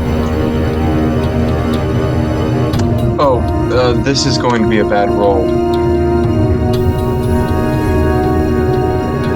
It, in fact, is not a bad roll. He looks at the place and easily diagnoses that if he had 3 days to plot and plan, there is no real security there that could actually stop him. It's mostly glass. It's mostly see-through. There is, barring the cameras of the ringing building, security-wise, if he had a closed-in armored vehicle, he'd just drive right through the glass if he take the shot from a distance. This place is as open 24/7, 7-Eleven. This place is laughable. How could anyone or anything think that they would be safe in a place like this? This is insulting. This job is for an amateur. There's no reason to have it spent what you know the Don charges for your services for an operator of your skill. You might as well go ahead and rent out a couple of the street toughs, the block boys and girls to come here. Run through the front door, stab whoever they need to stab, cut out whatever they need to cut out, and make their way. As he thinks this, his confidence, a memory he remembers something weird. And that there's two reasons that somebody like him was called in for this situation. A, someone being overestimated in their actual danger, and people want the best of the best to deal with somebody who really doesn't need to, or the individual is dangerous enough that they don't need security, they just need a wall. And well, he's confident that somebody of any actual military training or actual combat would obviously understand that this is a terrible setup for any kind of base. He remembers that he understands that not all vampires just like to be flashy with their powers, and to be cautious of that for their egos. For the ego is one of the greatest hindrance, the greatest demise of a vampire. Ben, would you be so kind as to go ahead and plus awareness for me as the passenger seat?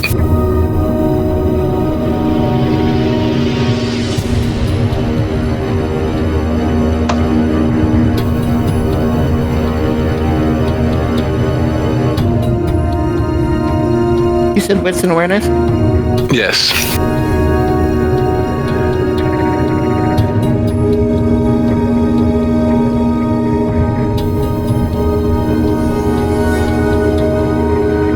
And while Ben rolls wits and awareness as the driver who's been here before, would you be so kind as to go intelligence plus larceny for me, please? He is. Wait, larceny? Okay. Wait, no. Marcus. Oh, Mark? Oh, sorry. I thought you said driver. Oh, Marcus isn't driving. No, I'm driving. Marcus is not driving because Marcus likes shooting guns and not stabbing people. I like stabbing people. That's why you're driving. So it's intelligence and larceny? Yes. Okay. So I don't have to do it though? No. You haven't been here before. Oh, And- yeah. I was scared there for a second that Mason was about to be revealed as a dumbass. Marcus sees the building that almost makes Mason throw up and immediately knows why Mason is having problems. Because as a builder, he looks at this building and says, "Oh, dear God, no. No, no, no. No, no, no, no. No." Yeah, that's right. And adding to that instinct, that the fact that Marcus and Ben, Marcus because he's been here before, Ben because she's mildly distracted and attempting to focus herself away from the trauma that she's experienced. Ben realizes that there are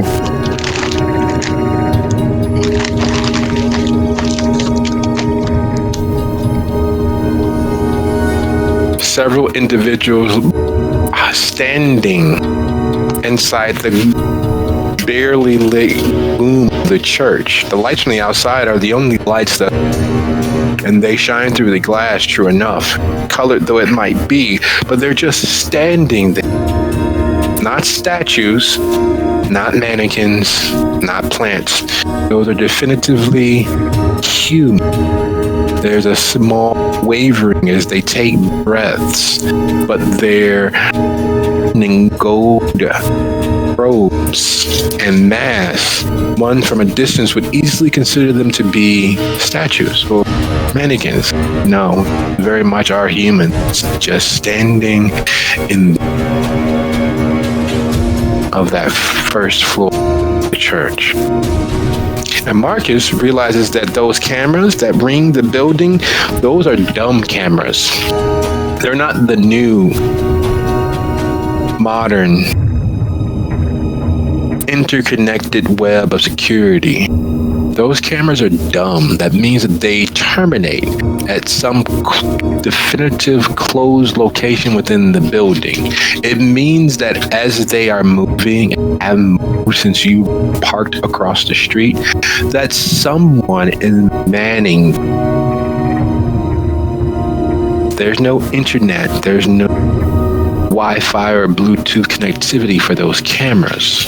So these cameras are on set paths, pan left, pan right, pan left, pan right.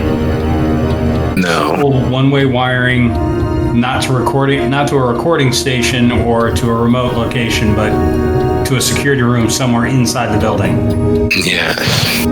Probably low resolution, just crap.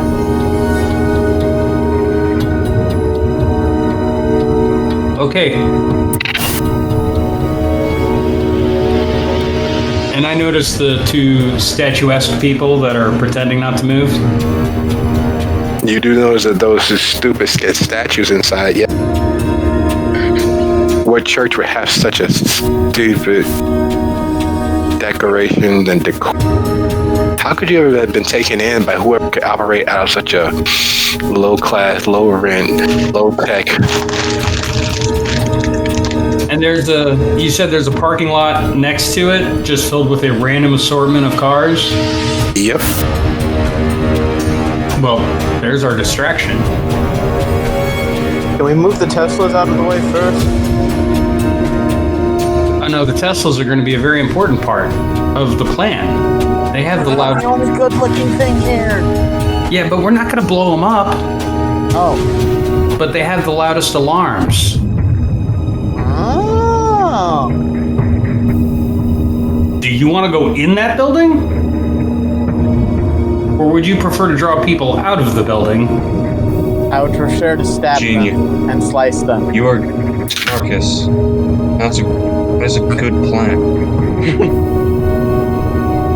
How I'd rather about be up close. I'll go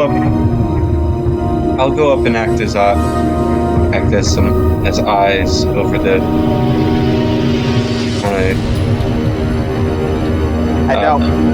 Leonardi asks to go out so that he can get a proper sniping position. Setting off the alarms is easy. What? Just get a spark plug. Oh wait, Mason probably wouldn't know that. Crush a spark plug and throw it onto the window. Makes a nice shatter. No. We don't want to break anything. We just want the alarms. Oh yeah, just open the door. Well, I can be invisible, so. Oh yeah, but you need to get. Oh, you need to open the. How? Wait. How else do you make a car honk honk? Expensive cars have impact sensors. Oh. I know, because I've tested them. Shouldn't the strong people hit it though? You don't have to be that strong to set off a Tesla alarm. Oh. You just bump the car. I would dent the car. Yeah, so we don't need to go to that much. At this point, I go out the back of the van and open the door for Ben, so she can stretch, so they can get out and get space. I go near the door. They're almost open, so I can stab them. And as I go up to get a proper sniping, How do we for a plan? I'll go invisible, bump the expensive cars, start setting off alarms. I'll pick up the first few people, then Leonardi takes out the rest. Well, no, we want the cultists to just come out. Bartleby probably won't come out for this. If he's inside there, so we set off the alarms, and then when everybody else rushes out, we kill. Wait, we don't get to kill everyone? They said kill Bartleby, not cause a bloodbath.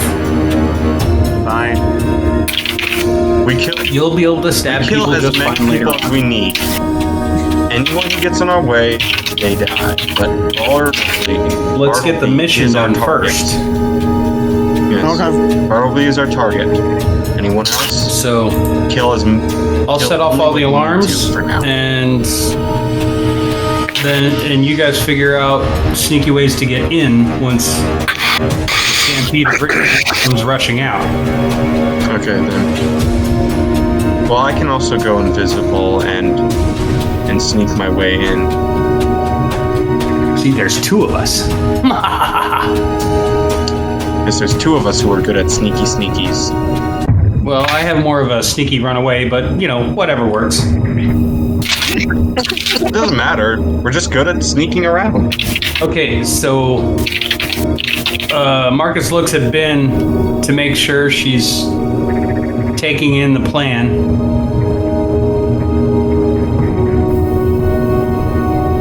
Ben looks at Marcus.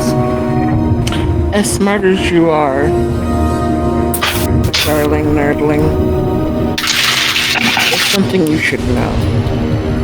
Uh-oh, what'd I forget? Obfuscate doesn't work with cameras. It can still see. Well, I realize that part of the plan has a small weakness. My sneaking skills are not that great. But I also have the runaway skill. So I can... Stabby skill. Yes, your part comes later.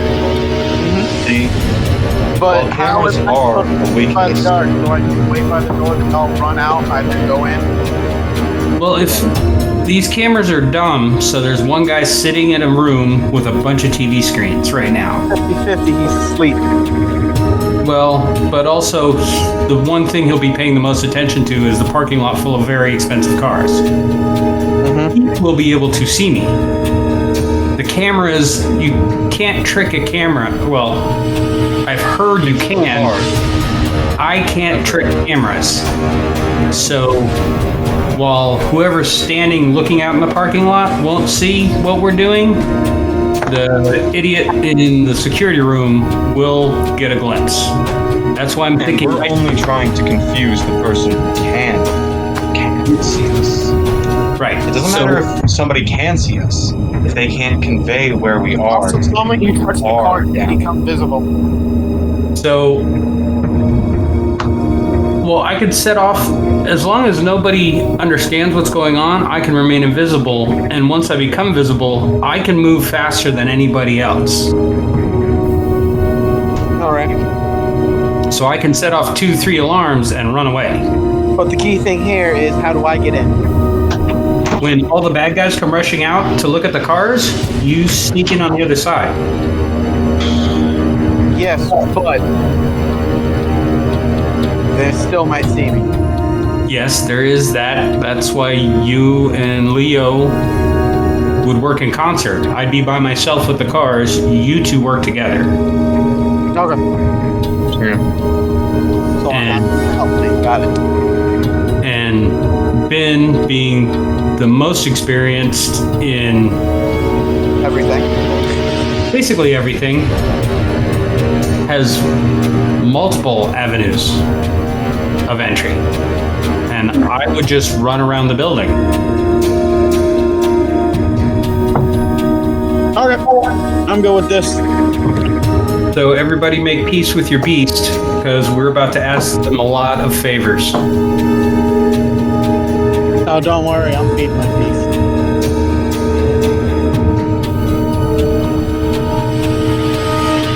So do we like the plan? Does anybody see any gaping holes? We need like the 5-year-old moment here. If a 5-year-old was making this plan, what obvious thing would they notice that we forgot? The part when we're making a ruckus inside and all the guys that are out in the garage come back in. Yeah, okay. I see that weakness. I agree that that is a weakness. But hopefully the smoke bomb and all the gunfire will alleviate some of that. Because once we get to Bartleby, the rest shouldn't be too much of an issue. Because, I mean, a lot of them are mortals. Not to be mean, but they're just people. Delicious. Okay, you're going on a diet after this. What? I got the all clear. If you've been here before, Marcus, do you not remember the layout at all of how to get in and out and the most direct path, avoiding the most amount of bullshit that we can possibly avoid? Well, the central aisle leads to everything. So once inside, you go down the center, and it is the directest path to every other part of the building. Well, what we're not talking about is if this is the hive of some all-powerful betrayer Tremere. Wouldn't you, as somebody like that, knowing that there is one main way into your place, booby trap that one way into your place? Aha! The 5-year-old answer. Engineers love this answer. She's right. Once we're inside, we can't use the center aisle. Why? Like she said, it's probably trapped. They'll probably set it up so will be feeding into a fighting area that he already has control of. A chokehold. Yeah.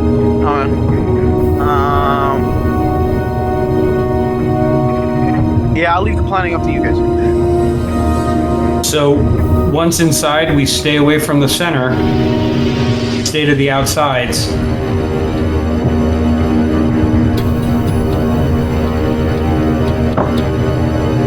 And proceed room by room. Are you all talking amongst yourselves on the opposite side of the van church? In the man. No, I opened the doors. The side door facing away from the church is open, so I let Ben out and I got out. So then I got out. Are we like literally just discussing our plan and we're already surrounded? That would be a luck. Wouldn't be the first time. The reason why I asked is because the plan is fairly straightforward, fairly well thought out, and there's a lot of moving parts. In that discussion of the moving part and reanalyzing the plan up close and personal, there becomes a certain bit of awareness. Across the street from the church where you all are, there's a hedge just at the edge of the sidewalk, across the sidewalk from where you guys are. There's more parking for the church and God knows what. There's a building about 60 yards away from the sidewalk that was clearly at one a garage, a mechanic's garage, or some similar sort of operation. Beyond that are miles and miles of train track, all but a depot of sorts where the tracks leading to various places outside of Gary crisscross each other and double back and so forth and so on. This space is one of the last few areas, one of the last few neighborhoods where the urban blight and the failure of the community that was and is Gary reached, which means there are still several family homes in the surrounding neighborhood. If one were to look at this area from the top down, you'd see that this church, this building, this area is the central location for this portion of the west side of Gary. It is also one of the more safer areas of Gary, meaning that it is still victim and party to the theater of security that is the average patrol. With Gary's recent influx of funding to support their growth of necessary law enforcement officers, this is one of the areas that is in fact patrolled regularly because it's a cushy job. You don't have to do much. You don't have to fear nearly as much. The true monsters of the city don't associate in this area.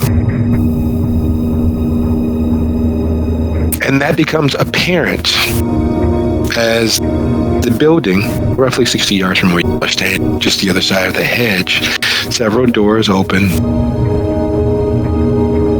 A couple in green and gold unitards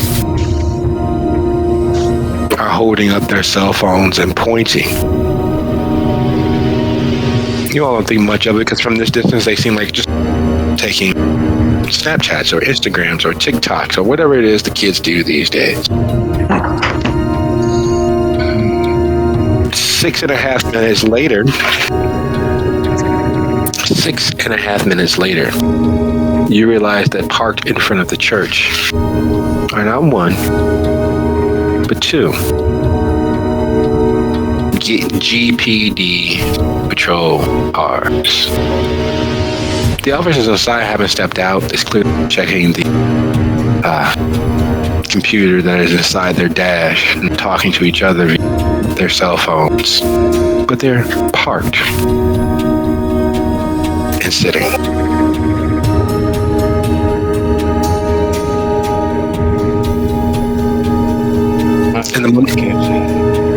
And the moment you all notice the cars, Bartleby steps out front, smiles, and waves to the van before heading back inside.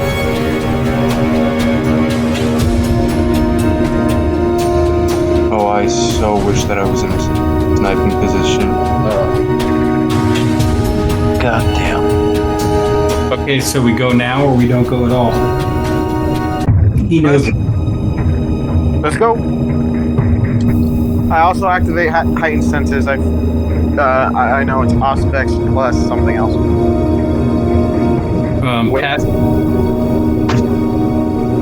Passive heightened senses really doesn't have a cost. You don't roll for it. You just turn okay. it. Never mind. But be aware, it heightens all your senses. Pretty good. Yeah, I know. Okay. Gunfire isn't going to happen just yet. Yep. But car alarms are. Oh yeah, but I'm going to be far from it, right? I was Yeah. You're putting on going to be. so I can hear it better. But right now, we're just trying to confuse the humans. So. I'll a second here. I'm going to reiterate what was just said, that you understand. You weren't hearing it correctly. There are 2 GPD patrol cars with cops inside sitting out in front of the church. Yeah. That Want me just to got take there. care of them? And Bartleby just came out and waved at the band, so they know we are here. So the whole the alarms are going off thing. Cops, alarm. Oh, that? Well, Bartleby wants to see what we're going to do, so he doesn't alert his men.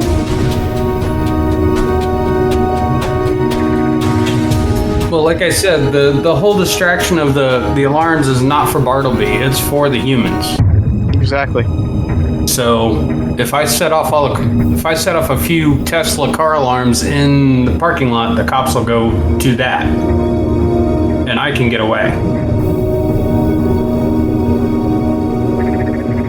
I could also tell the cops to go away.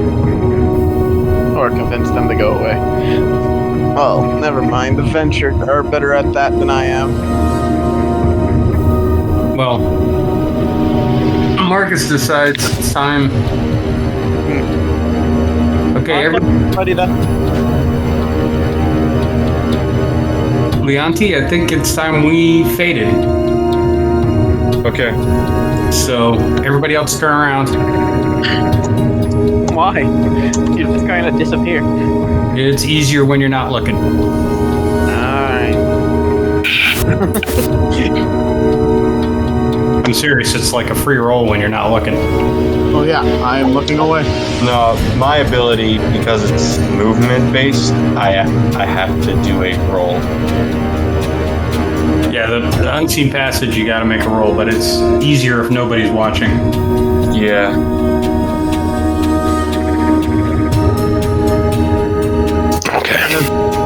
Rare disease.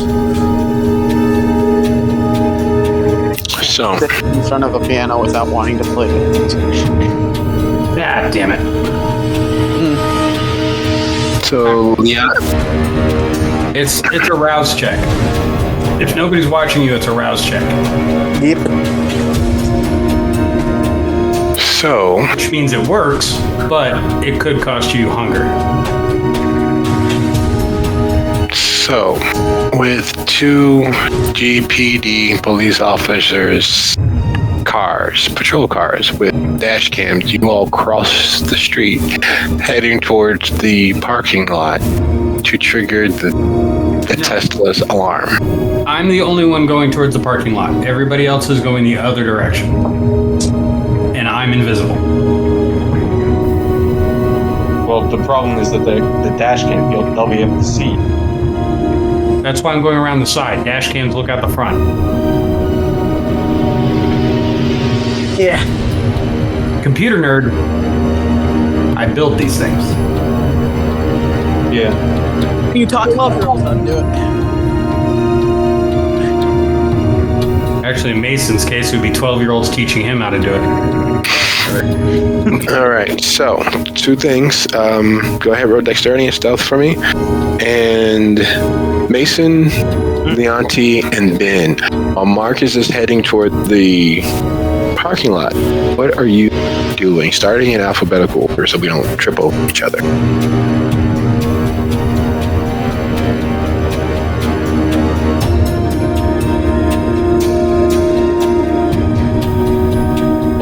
Ben,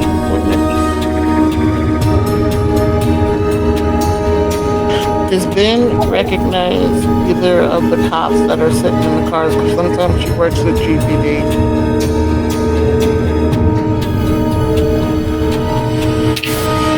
Even or odd? Odd. High or low? Low.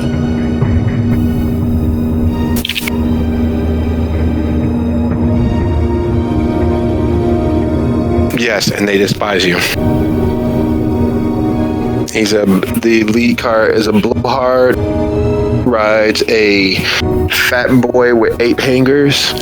He is loud, obnoxious, and the very definition of a weekend warrior when it comes to riding. However, because of his position on GPD, he is in fact the lead of their motorcycle division normally. It's clearly that his hemorrhoids have been acting up, hence the reason why he's actually in a patrol car.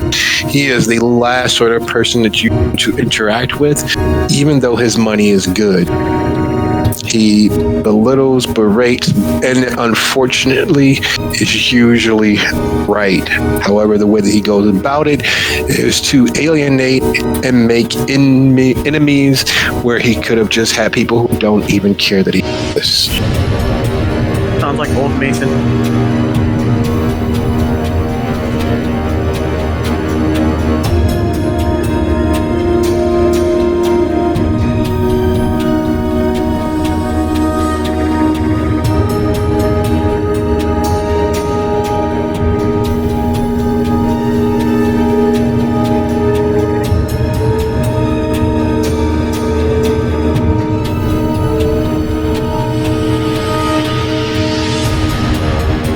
Yeah, I'm coming up with a blank as to what exactly to have her do.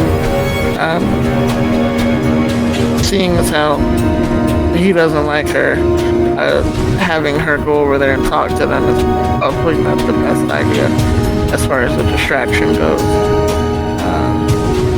We want to keep the van in one piece in case we need to get away, so I can't use that as a distraction either. Yeah, I'm drawing a blank.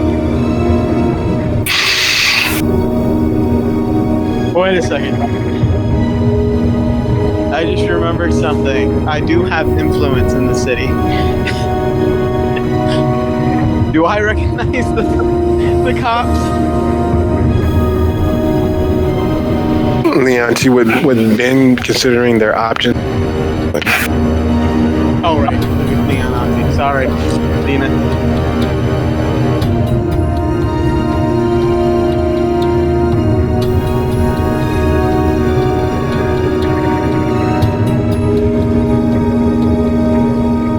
Did we lose you? Sorry, I was muted. Leonardo's job is to get in there, get into there, and try to kill this dude, this person. So he is going.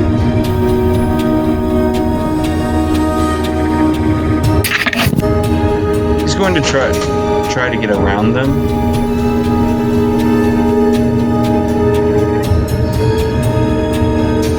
And as his silence of death makes them not able to pay attention. As he treads quietly, trying not, and silence of death making it hard. Extremely hard for them to locate immediately. Try Yes. Gesture. Yes, he is as silent as death. However, aspect of actually getting the door. And while Leonti is planning such and easing closer to the building, Mason, what you're attempting. So, I remember I haven't been using one of my merits because I am dumb. Do I recognize the cops as some of my spiders influencing the city? You know, because I like getting information from a lot of people around in the city.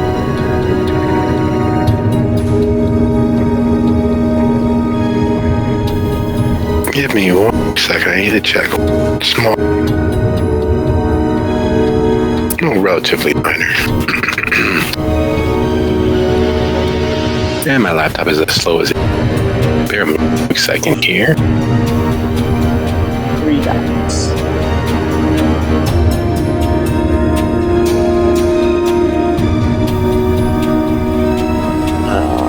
Let me get the book open too.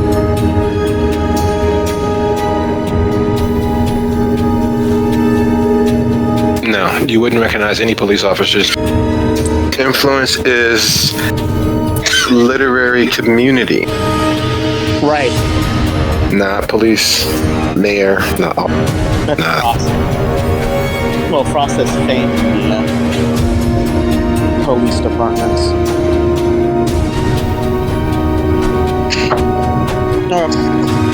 That's what I need to work on, getting little spiders around, with ears everywhere.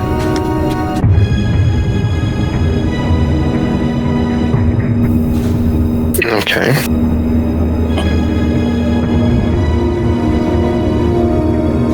Marcus takes his wide path around the GPD, around the back of their cars.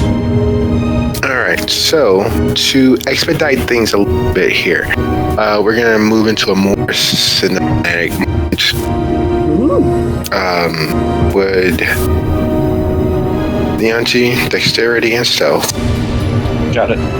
Then dexterity and stealth. You're trailing. You know what? Let's just simplify it. Everybody outside of your dexterity and stealth. Ooh, I might have a chance then.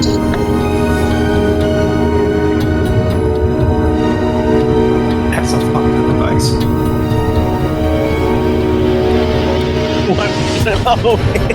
Yeah, I made him a stealthing machine. Thank you very much.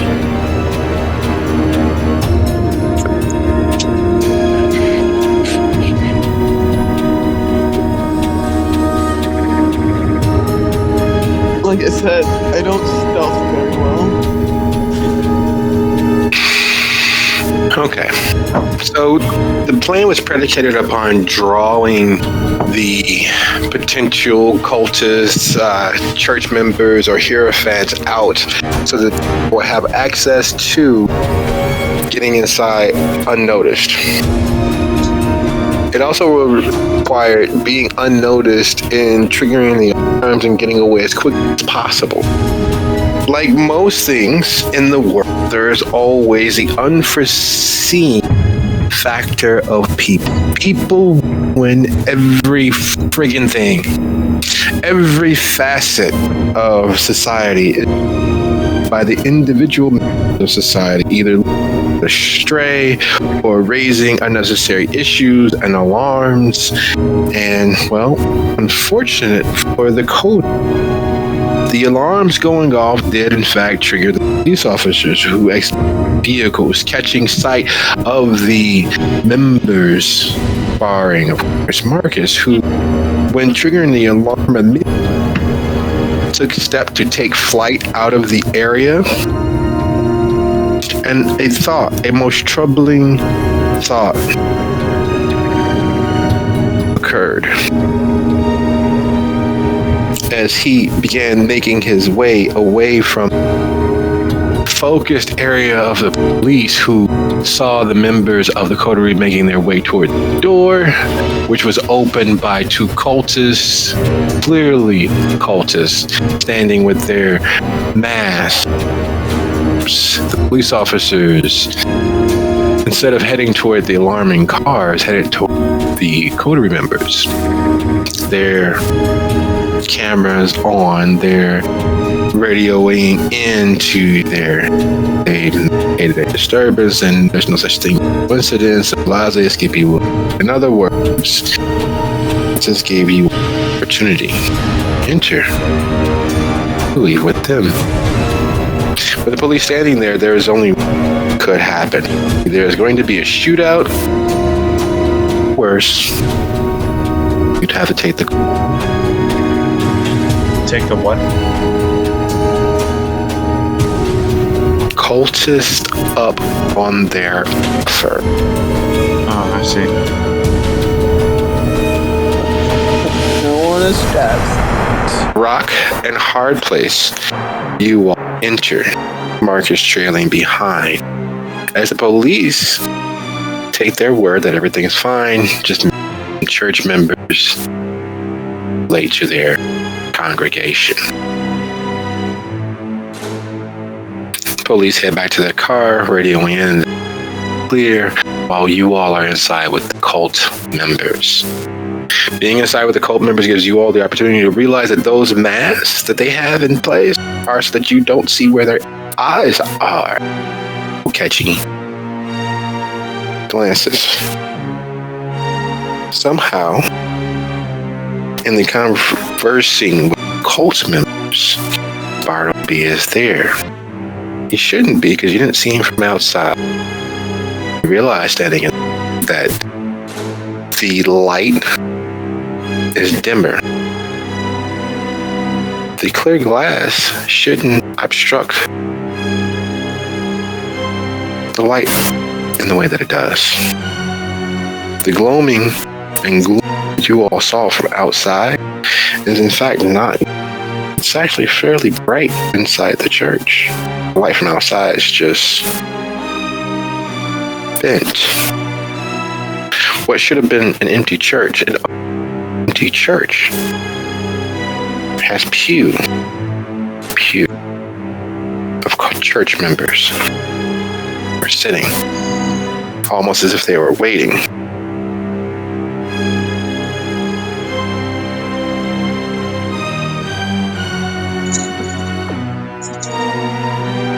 And Bartleby standing back of the church.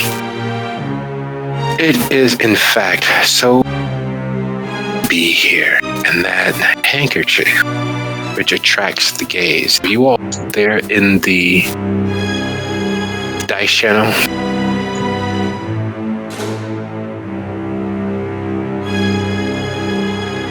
Or the outcome be against.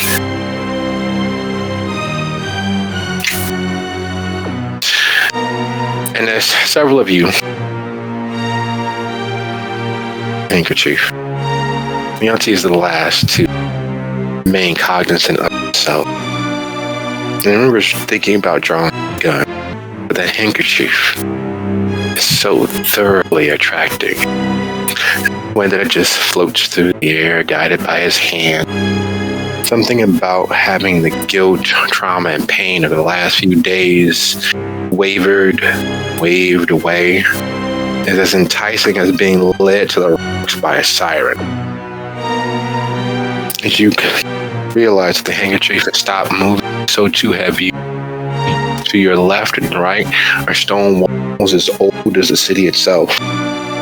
Sitting on a throne is your best guess, mummified remain of either a woman or a small child. Its dead, dark, eyeless sockets seeming to stare right. And as you realize that the handkerchief has stopped moving,